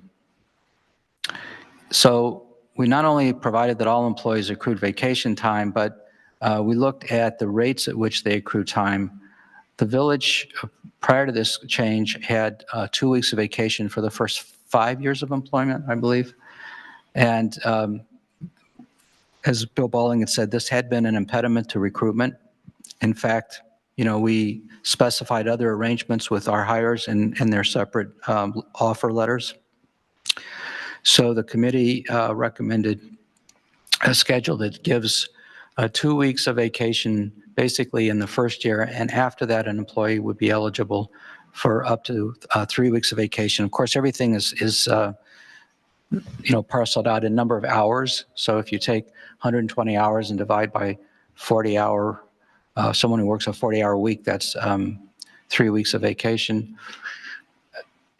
Of course, in the village, if someone works less than 40 hours, then we prorate the number of hours that they accrue. The next change I'll just highlight quickly is sick leave. The village was allowing employees to accrue sick leave at the rate of, well, basically it worked out to 6 days a year. In comparison, the police union contract has 12 days of sick leave a year. So I think the committee, after a lot of discussion, felt that 6 days a year was light in this marketplace and wanted to go to 12 days. Other people on the committee can speak up, but I'm just summarizing what I think was said. One of the changes that we made was what to do about accrual of sick leave. In the past, we said it was all use it or lose it. Many people who manage employees in personnel departments think that that creates certain disincentives, that people then rush to use up sick days even if they don't need to, that you get more appropriate use of sick leave if people can carry over some, and the question is how much. The comparison with the union, the police union contract is not helpful because the officers, the new hires, can carry over up to 480 hours of sick leave. That's what the union contract provides. That's not what we have to provide, obviously, over here. But the committee said, well, what if we could accrue and carry over some sick days, but not build up a bank that keeps growing year after year. So the outcome of this suggestion was 6 days of unused sick time could carry over to a year, but never more than 6 carryover days in a year. So someone would have theoretically potentially 18 sick days in a year. And the thought behind this is that somebody might have a special trip, or they might be planning a surgery on their knee, or, a number of reasons why people try and anticipate a need for sick leave. The last change I will highlight has to do with a payment for health insurance benefits. The village, when we were worried about the cost of the police department years ago, put in place a policy that said if the spouse or dependents of an employee were eligible for insurance, say through the spouse's employer, that the village would not pick up any share of the spouse or dependent's health premium. We've maintained that. In fact, that language is still in the union contract, but it grew out of a situation where we thought somebody was probably unfairly taking advantage of the village, but it's really never come about since then. We don't have that many employees. I don't think it's come up so much that anyway, the committee looked at this and said, well, why can't we offer spouse and dependents partial coverage of the health insurance premium as we provide for the employee? It's also, I guess Bill Baldwin could speak to this more, it's also one of those issues when it comes to recruitment in terms of what you provide basically for your employees. So those are the high-level changes that I would mention. Okay, perhaps we can start with okay, Trustee Hollander, would you like to start the discussion? I just want to make sure I did a quick addition. Based on if we approve the changes, an individual could take 46 days a year off. That's 8 weeks plus. No, there's 13 holidays, 12 sick days, and 21 days vacation. That's 46 days. I just want to make certain that I'm looking at this correctly. Paid holiday. Sorry, the paid holidays wouldn't be considered days off. I mean, the village hall would be closed. I'm just saying that, in terms of. That's true. The village hall is closed, so it's not. Yeah, they're not taking time away from work. Do I have a motion for approval of the resolution? So moved. Second. Discussion, Trustee Jamerson? Yeah, can we talk about the holidays? I'm having a little difficulty with the holidays. The blue ones, which is Martin Luther King Day, Lincoln's birthday, Juneteenth, Columbus Day, General Election Day, and Veterans Day would be new paid days. I would comment that those days were given last year and they were given this year. But that's. And the that's employee manual just didn't catch up. Well, okay. And you haven't noticed that they were closed. Well, no. This year that's for not, sure. That's not this what year for sure. It's not a matter of whether the village hall is open or closed. I think it's a matter of whether or not they were given pay when they weren't supposed to be given pay. And I don't even want to go down that road. My concern is the same as what Trustee Hollander mentioned. I mean, whether you consider them a holiday, a vacation day or not, they are in fact a day off with pay.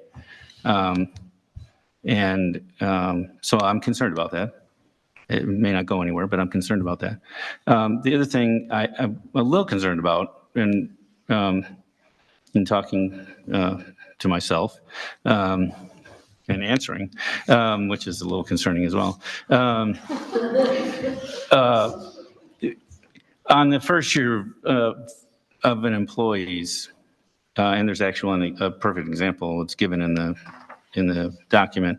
They have 80 hours of vacation, and it's prorated. So if they work 6 months, they're going to get 40 hours, which is 5 days. But on January 1st of the following year, they immediately get 3 weeks, and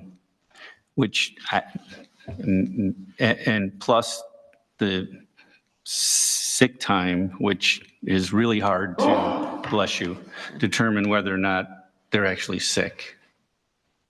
I'm just saying, it's really hard to determine whether someone's sick or not. And so those days could also be used as vacation days. And a lot of places have actually gone to PTO, which is whether it's vacation day or sick day. And I'm not saying we should do that. I'm just saying that because most places realize that people are using 6 days as vacation days. So I just have, and I guess I don't know what the answer is. I'm just a little concerned after even after you hired somebody in December, like we did Moses, who said this was his first year anniversary. He worked for us theoretically, under this plan, he could work for us for 2 weeks, and then in 2 weeks, he would get 3 weeks of vacation. I think that's a little too generous.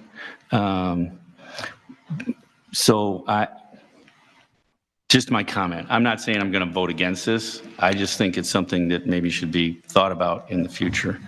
The other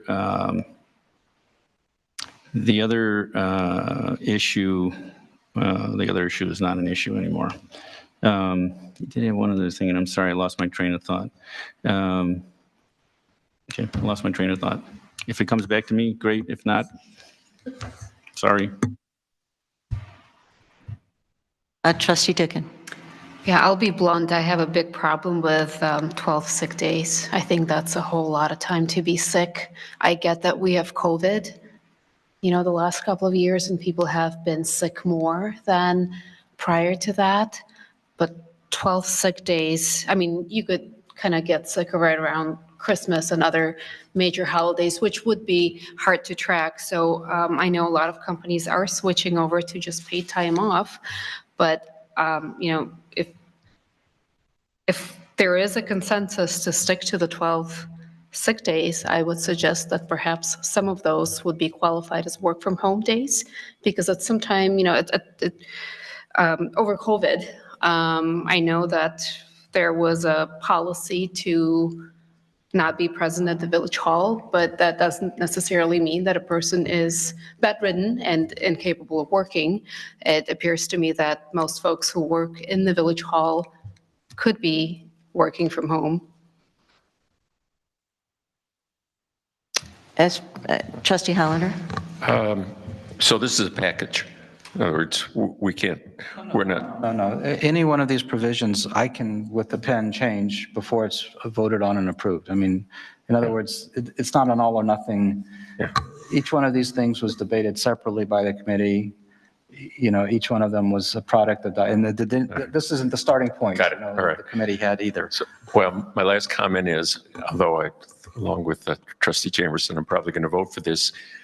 By my calculation, we have over 9 weeks of paid days off in this package. 46 days is 9 weeks and 1 day per year of paid non-work days. And I understand some of those are holidays.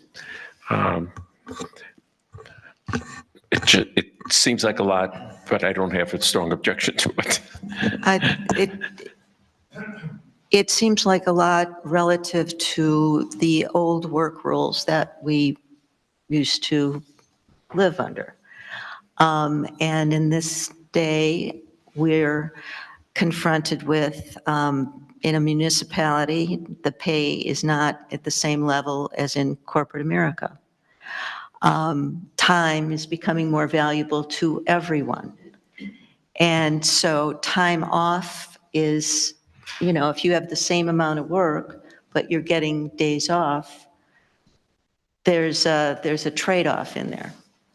Do you think administering this for the last couple of years, that the absence of employees for 9 weeks a year is, we're still able to carry on the functions we need to carry on? I have difficulty asking people to take their vacation. Okay. That presents a whole nother issue. Vacation is important. It's not costing us anything more to offer a better time package than a better dollar package. So it's what I think people can refer to as possibly a soft cost. The work is still the same. The work is still the same. We've been very lucky and fortunate and in hiring people who, again, you have to tell them to stay home, you know, just to get a break, take a break, and quit answering your email, that kind of stuff. But again, we can offer time where perhaps we can't offer money. And it becomes a little bit more consistent with what the officers, the police officers are getting. So it's consistency. There's no additional cost. So it's a question of policy. And as I said, I'd like the board to develop policy, but based on what does it cost? What do we get? Performance evaluations will tell you, are you doing your job or you're not? And if you're not doing your job, there are other issues. Possibly not taking time off is, could be. Anyway, I've said my piece on that, and those are the things we debated in the Comp and Benefits Committee, and the Comp and Benefits Committee also had the benefit of having the input from people who have worked in senior positions, worked in positions, or have spouses who work at other municipalities. So we had a little view of the whole land. Trustee Smith, did you want to? Oh, yeah, I was just going to say, I really don't have any trouble at all with the time away. That is what's becoming norm in corporate America. And to compete with corporate America for village employees, I think we need to improve our time away policies, however we choose to define them. So I think it's really probably the right thing to do. And as Chris said, it is a soft cost, and there's still work improvement programs and performance plans to make sure that people are getting their job done. So I think it's an easy give, in my opinion. Not saying everybody should feel that way, but it's an easy give to get qualified and talented candidates to want to work for the village and to stay with the village, because not only is it getting them to come, but it's getting them to stay. So I think those are really good things to do. I will say that I actually have a little bit more issue with the health insurance. Not to subsidize, I don't have any problem with subsidizing dependents at 70 or 75%. it is odd in today's environment for employee-only coverage to be 100% funded by the village. So that might be, maybe there's a little give and take on that. But I think in terms of time away, it feels like the right thing to do. Trustee Jamerson. I'm sorry, I did remember what I was going to say. And it's not, my concern was, and it's only about our policy and how we move forward in the future, but in the unlikely event. But the policy states that the vacation time is accrued as it's earned, right? Basically on the 1st of January, somebody could take 15 days off. I'm not saying it would happen. Someone could take 15 days off and then in June quit. And it's not the end of the world to the village, but I'd love to see, and I know I talked to Bruce about this, and I know that there's some issues with clawing back the time that they didn't accrue, but I would just like the village to think about that. It's not going to change my opinion on whether we approve this or not, but I would like you to think about that for the future, because as people are here longer and longer, and then, they quit in February and they've been here 15 years and, anyways, just think about it. It's not going to change anything that I'm going to vote on. It's a good topic for our HR consultant to consider in the future. Perfect. You're hired. Are there any other questions? I have a question. Yes, Trustee Do we Dickon. currently have a policy for working from home? We do not. We do not. Well, And you know where I'm going with this, the 12 sick days where perhaps you could be required to quarantine, perhaps you could actually work from home. Or sick children, as we, Sure. change the demographics in our workforce. So any other questions, comments? May I have a motion for approval, please? I have a motion and a second already. Oh, there's already a motion. I'm sorry. Thank you. I got caught up. Any other questions, comments, suggestions? Resolution, is this a roll call, please? Trustee Hollander? Aye. Trustee Jamerson? Aye. Trustee Smith? Nay, due to healthcare. Trustee Clayton? Aye. Trustee Dickon? Aye. Trustee Eastman? Aye. Motion passes. Thank you. Moving on to the last item on our agenda, last new business item on our agenda, discussion of an agreement not to enforce declaration of covenant and restrictions regarding a proposed Ven Point project in Parkway North. I'm going to ask our counsel to lead us through this, please. I am now on page 146 of the packet.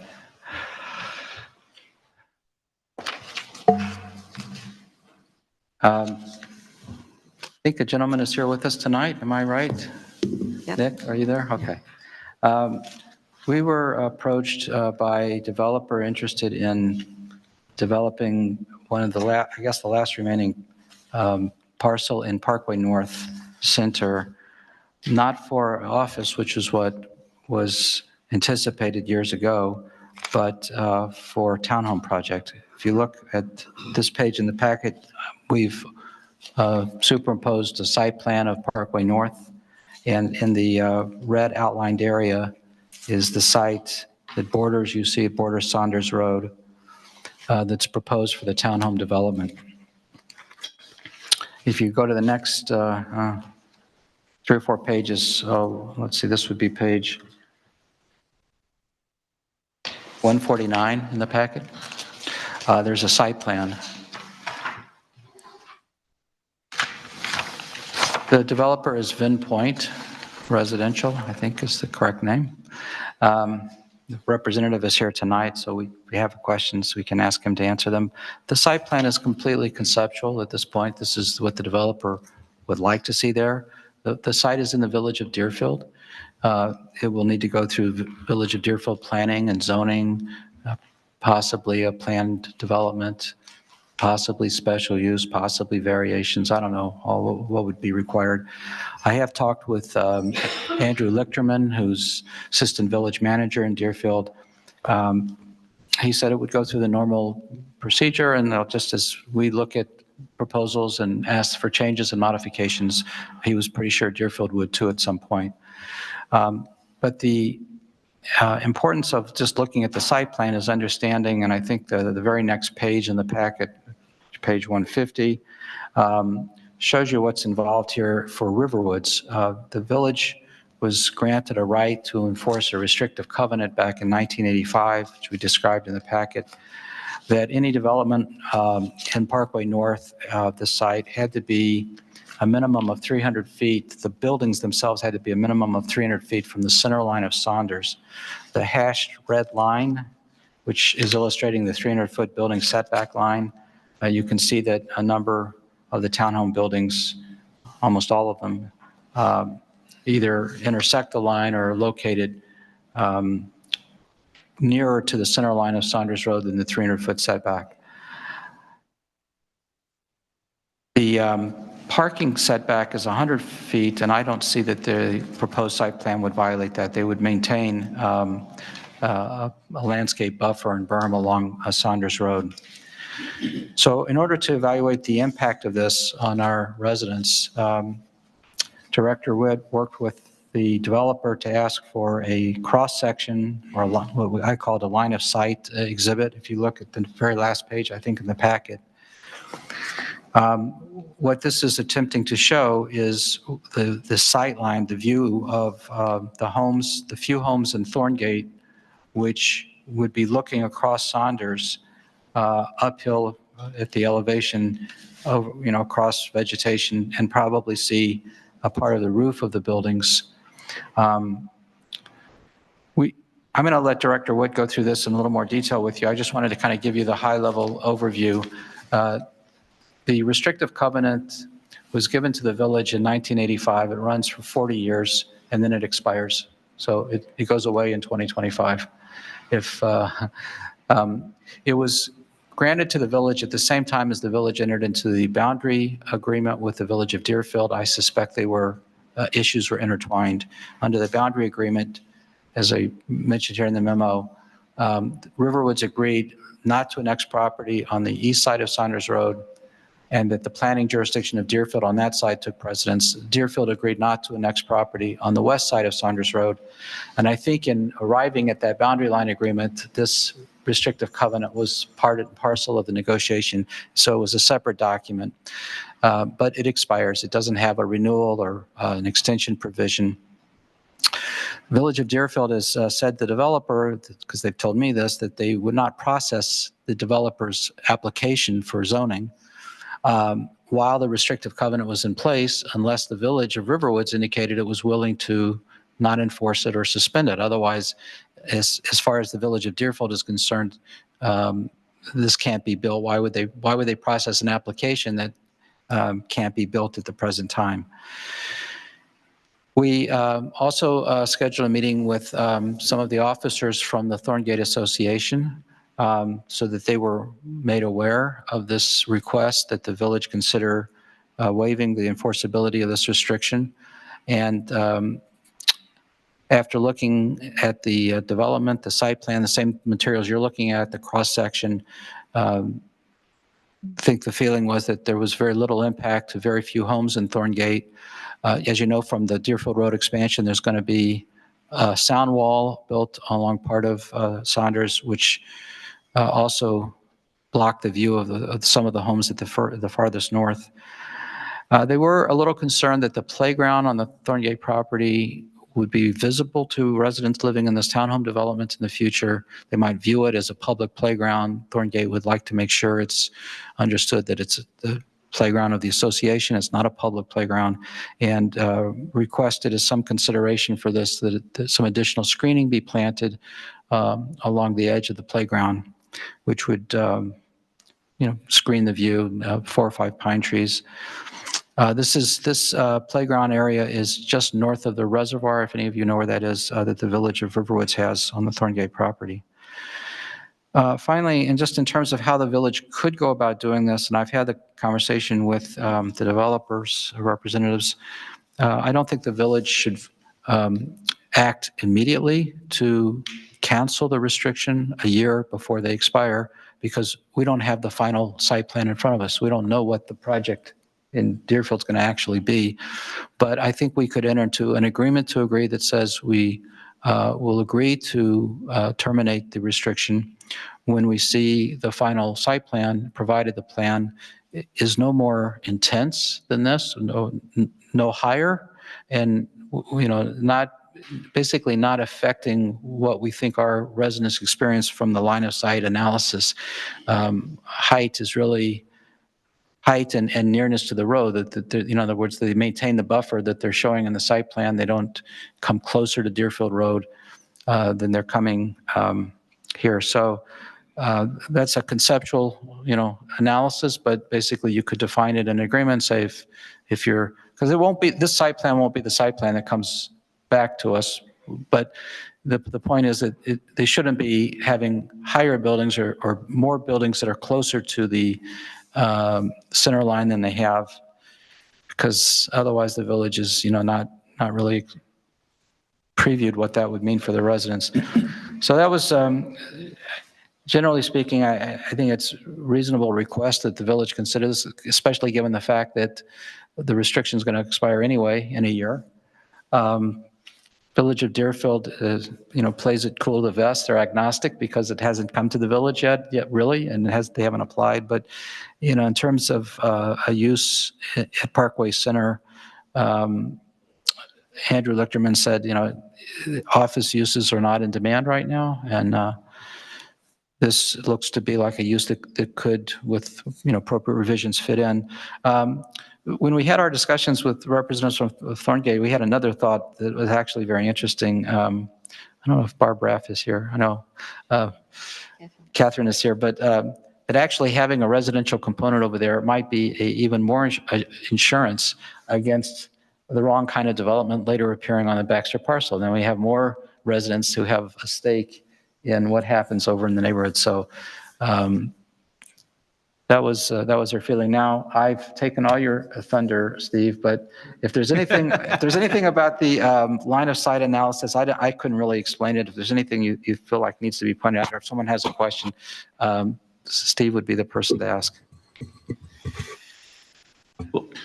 That's fine. I just would reiterate what Attorney Hoover's already said, is that on the site plan that you see, there are two cross-section marks. Unfortunately, they're both marked Section A. The upper one is Section A, and it refers to the cross-section A North. And the lower one is the cross-section B. So in cross-section A North, the new sound barrier wall that the county is going to install with the Deerfield Road expansion actually goes a little further south of where that section line is. So you'll see somewhere here on the left side of the roadway where you see the four vehicles, that arrow pointing toward the top of the townhomes, that's for a person standing adjacent to the existing house and seeing a point slightly over that wall. All you're really going to see is probably 3, maybe 4 feet of the peak on the roof. There won't be an elevation there where you're actually going to be able to see into the townhome, or the townhome's actually going to see pretty much what's happening in the backyards in those homes. When you get to the further south section, across section B, it's really fairly similar to it. There is no sound barrier wall at that point, but the distance increases dramatically. And with the amount of landscaping that's already on Saunders on the west side, compounded with what they intend to do on a berm and landscape, that is going to buffer the views toward the townhomes as well. That's all I can really add. Okay, Trustee Jamerson, you have a question? I just have a question, and I don't know if the developer wants to answer this or not. And I realize these are just preliminary site plans, but in the first site plan, it shows a main entrance north of Parkway North. And then in the second one that has the setbacks, it shows a park there. And my only concern is, and you don't need to answer the question, but my only concern is if there is a driveway there, I believe that's going to be south of the end of the sound wall. And so there could be a lot of headlights going into, even though there's quite a distance before you hit the first house. And so that would be a good place to put maybe some additional screening. Other than that, my personal feeling is I don't see any reason why we shouldn't do as the village attorney suggested, considering the fact that this is going to expire in, a year. So I don't have a problem with that. I just would be, my concern for the neighbors in Thorngate is that if that is going to be an actual entrance as opposed to the Parkway North entrance, that there be definitely some additional screening there. And I'm not sure that the $10,000 that was suggested would be enough, but that's my only comment. Nick, do you want to just maybe stand up and say hello and introduce yourself so everyone knows who's behind this? Here, well, you can just sit there if you want. Either way, whatever's easiest. Thank you for your time. My name's Nick Marietti, co-founder and CEO of Endpoint Real Estate, and I can really take on that question right now. That, as you saw, there were two different site plans. The updated site plan does not contemplate that entrance. Okay. We'd like to use the existing one. As the village attorney mentioned, a lot of this is subject to Deerfield. They could require a second form of egress, but we don't think that they will. Okay, great. Any questions? Trustee Hollander, please. A property directly to the north and south adjacent properties, they both have 300-foot setbacks. Is that correct? I don't. You don't have it on the. Yeah, the property to the north may not have been subjected to the restrictive covenant. That property is now where the car wash is. I'm sorry, say that again. It may not have been subjected to the restrictive covenant because it didn't cover all property on Saunders. It was a legal description. It was property in Parkway North. So it was the property covered by the covenants of Parkway North. Okay. And that property is outside of Parkway North, so I'm not sure that it applied there. And then, I'm sorry, Trustee Clayton. As I look at this, regardless of the legal mechanism that we're using to affect the change, this is fundamentally either a variance request or a zoning change request. And I'm not sure why we're not handling it like that. I would like to. It's not a zoning request. This is not property in the village. I understand that, but it's our zoning. No. It's the restrictive covenant is not a zoning ordinance. It's a separate legal contract. Okay. It's just not. It's just. My point, regardless of the mechanism, my point is that in terms of transparency and so on, I think we should have a public hearing on this. I think residents should be informed and come. We should take testimony. Have we seen a traffic study? Have we gotten any consideration from Deerfield for making this change? Could we get half of our sales tax payment back in consideration for making it? We're free. They always extract, a little pound of flesh from us in that direction. And I was just wondering why we're kind of circumventing what I would consider to be some kind of a normal process. So the village of Deerfield did not contact the village about this. We contacted them. The developer contacted us, and the suggestion in the memo was that we asked the developer for contributions. Deerfield has just simply said that, and they've told that what they told me is they told the developer, I don't know, Nick, if you can confirm this, that as long as this restrictive covenant is in place, they would just wait it out. So, this is up to the board, but it's not, we can't do traffic studies because they're not developing a site plan yet. They're not developing a site plan because they're not applying for zoning. They only develop all that material when they interact with the planning staff in Deerfield. So none of the traditional feasibility studies, all that stuff is not something that they can generate for us in a separate set of proceedings while they're, Hearing you. So as a board member, what you're really asking me to do is you're asking me to tentatively agree to something that is not a final plan, that doesn't have public input, that, and so we're just going to then say and then when we come back with a formal request, then we're going to say, well, we informally let the developer know we were okay to go ahead with it. And so we have to. Well, I would like us to have an agreement, not an informal say-so. I would like there to be an agreement with standards written into it. It basically says if you come up with a site plan that doesn't exceed the height or the nearness to the road, just two simple parameters, the board will, confirm the cancellation, the restrictions ahead of the normal, expiration date. That's within the power of the village to do that. And, if the village thinks that there's some advantage in having a townhome development, be able to make an application in Deerfield and proceed and provide this housing as a possible use there, then it's worthwhile trying to take action now rather than basically say, wait a year and, by that time, all kinds of things could change. So that's the developer's request.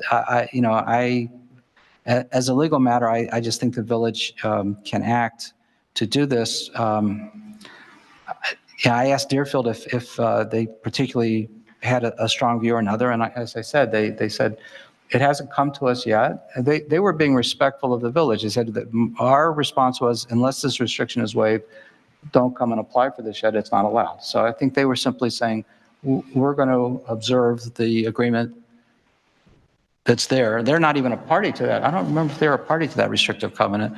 It was between Riverwoods and Parkway North owner. But Deerfield said, we were going to observe that unless the Village of Riverwoods tells us you're going to suspend it or waive it.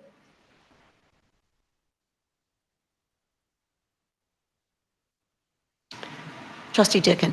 Yeah, I think that multifamily housing has historically been a sensitive topic for Riverwoods residents, and I know that there would probably be a lot of residents who would care to voice their opinion. So I absolutely see Trustee Clayton's point in terms of having a public hearing or having more resident input.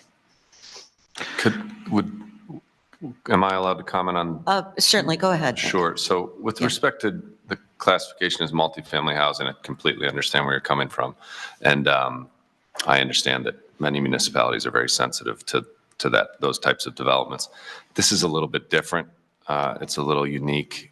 The only unit types that are contemplated here are 2 and 3 bedrooms. So these is more of a townhome style with attached garages. It's a super nice product that's going to attract a certain type of resident that I think would be welcomed by the municipality, both the Village of Deerfield and Riverwoods.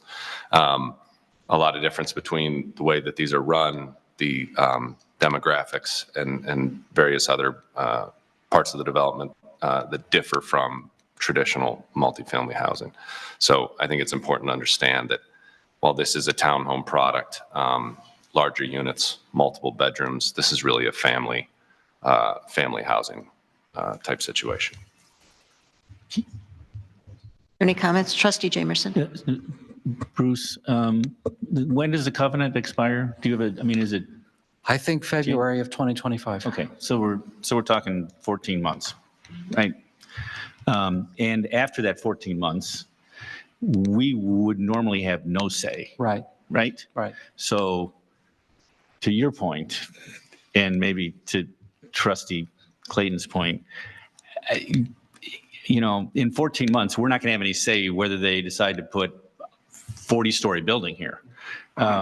So I see no harm in telling the developer that we would, or Deerfield, or whoever, that we would agree to waive the covenant or whatever the right terminology is, as long as the site plan doesn't vary drastically from this, and that there's some consideration made to the residents across the street for screening in areas that might pose a problem to them. So what I was looking for tonight, Bruce, can I just add one comment, please? So I kind of agree that we should get something out of it while we can. But the other piece of that, I am sensitive to the pain and suffering that was involved with the federal life property. I think if Thorngate could help us understand kind of resident viewpoint on it, and I know you spoke with them, Bruce, so maybe that's it, but I'd like to know what the residents of Thorngate feel about it. Is that a fair question tonight, Catherine? And it may not be tonight, but I think it'd be good to know at some point. Okay. Well, I mean, the outcome of knowing what they think about it in mass would be, would it inform your view about whether or not you would enter into an agreement to cancel the restrictions? I mean, it's kind of a. I know, it's kind of going to happen either way. Yeah. Maybe. That's my And No, so. and I get that. This developer now, it might be some other developer in 14 months that's going to, might be some other developer in 14 months that's going to do something even, I mean, I'm not saying this is bad, but could be dense. more dense, could be, uglier. We don't know what this even looks like. I'm just saying, we're not going to have any control in 14 months. So, but Rick, my point is, or the point I'm trying to make, excuse me, is if I knew Thorngate was okay with it, it'd be a lot easier in my conscience to say, okay. Right? Because Bruce's comment was, as long as it doesn't get any more dense, doesn't get any higher, kind of, then we'll waive the covenant now. Well, I didn't want us to, I said we would waive it when we say a final site. I proposed that we waive it when we get a final site plan. But yes. That's why we did the cross-section and the line of sight, because I don't think that, I mean, it's just my view, I guess, that you wouldn't not lift the restriction because you don't like a townhome development. I just think the planning jurisdiction, it falls within Deerfield. I think the restriction is related to preserving the privacy of people on the other side of Saunders Road. And the office building that would be allowed under the current zoning was higher than the townhomes. The traffic used by an office building in the old days when offices were full was much higher. So what we tried to look at with the cross-section was, well, what would residents actually see? And if you convene residents to ask them, what do they think about a townhome project and all that sort of stuff? I mean, we could be here for long evenings. That's why I think at some point, maybe as a board, you have to just sort of make a decision. Is this a restriction that you can lift with appropriate safeguards? I don't think you would get comfort by asking all of Thorngate what they think of a townhome development. So tonight is the discussion, and, I'm sorry, Trustee Clayton. Yeah. I personally think the conversation has been very persuasive, and particularly with regard to what Trustee Jamerson said, and I'm not sure what kind of form of a motion to make with regard to this. So I was looking for a motion to ask us to prepare the agreement so that it could be approved by the board at the next meeting. We'll work out, the actual terms of the agreement so that they have some assurance. It's a written agreement, and as to your point, we know exactly what we've agreed to do. When we see the final site plan, I didn't want to take the time to do an agreement before I knew what the board thought. So moved. Second. Do we need a motion to direct? Yeah. Okay. All right. All in favor? Aye. Aye. All opposed? Okay. No old business. Next are visitors wishing to address the board. If we have visitors here who wish to address the board, we have 3 minutes allotted for visitors. And please step up and say your name. And anyone else? Okay. Please.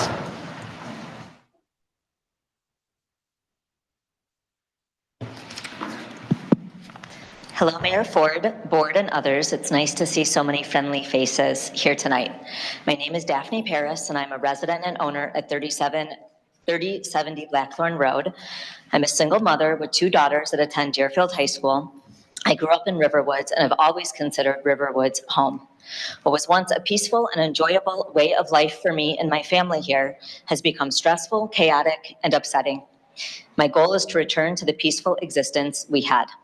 My primary business is as a corporate trainer where I facilitate both virtual and in-person trainings for senior executives at large companies such as Delta Airlines and Google at their offices. Additionally, I offer one-on-one coaching, sacred journeys to Mexico, team building events with firewalking, and other transformational workshops. These take place at various locations in various states and countries. I sent an email to Chief Dano, Mayor Ford, and copied you all on, dated November 17th, and sent again on December 15th, outlining the events that took place at my home on November 16th, requesting a response regarding police presence at my home. Please note that at 6:37 this evening, I did receive a voicemail from Chief Dano asking me to call him, and I have not had an opportunity to do so. This was the first response I have received from him. This is not reflected in the letter I have printed for you all. I appreciate the call and look forward to understanding why I have had police presence at my home. On November 16th, I was hosting a discussion circle at my home when I later learned police were present and speaking with my minor children in our driveway, telling them I was not allowed to operate a business from my home and that Mr. Witt sent me communication, which I still have no record of. My daughter offered to come and get me, and the officer said not to. It was a very upsetting encounter for our family. I finally received communication from Mr. Witt on December 8th with accusations of violation and evidence collected from social media that was inaccurate. Last Thursday, I hosted another discussion circle for women who have experienced trauma, and I saw someone wandering around my property with a flashlight, peering into my backyard and into my home, which is entirely glass from the backyard. I can only assume this was another officer. In the first email I sent on November 17th, I explained that I have always tried to operate any gatherings in my home within compliance of village ordinances, and was the exact reason I requested a meeting in 2020 with former Mayor Norris and others present here tonight. I never tried to hide any events. In fact, several village employees have attended my gatherings and many others expressed interest. I believe I was given misinformation in 2020 based on Mr. Witt's interpretation and explanation of our home occupation ordinance. I also believe a conversation or in-person meeting, as I requested in my email, would have cleared all of this up with minimal impact to my family and saved the village hours of work. I have created a space in my home where people come together for healing, support, and celebration. People feel safe and held, and I am proud to be a part of a process that truly results in healing and people being better versions of themselves. This is what makes the world a better place. I intend to continue to host guests at my home as an adjunct to my home occupation, just as any other resident would be hosting guests within compliance of the home occupation ordinance and without continued police presence at my home. Based on what I've stated, I have several questions tonight for the board. May I continue? Yes. What is the communication protocol of the village when a resident is suspected of a violation? We'll take your questions and get back to you. Okay. We won't have a discussion this evening. Okay. What is the protocol for sending an officer to a resident's home and speaking to minor children? And Mayor Ford, I have all of these printed as well, if you'd like a copy. Yes, please. Do I have a right to know when an officer is on my property and the cause? How do I obtain that information? What are my rights to continue to gather without police presence? Finally, I was informed that vehicles must be parked on paved surfaces and within 20 feet of property lines. As stated in an email I sent to the Board of Trustees on December 14th, I would like to request a review and possible amending of that ordinance. As I noted, several of my neighbors currently have vehicles parked on unpaved surfaces and within 20 feet of the property line. Board, is this something that you can agree to review? Okay. Thank you. That's all for the board? Okay. Thank you very much. Thank you. Thank you. Yes, please. Yes, please. I have a whole bunch. Should anybody else that wants one, I'm happy to hand them out. Okay. Thank you. Thank you. Is there anyone else here wishing to address the board this evening? May I comment? Oh, yes. I think this goes back to, I'm feeling like I'm going to be sounding like a broken record, but I know that I've brought this up before, and I think we should perhaps come up with protocol in terms of what happens when a resident addresses the board.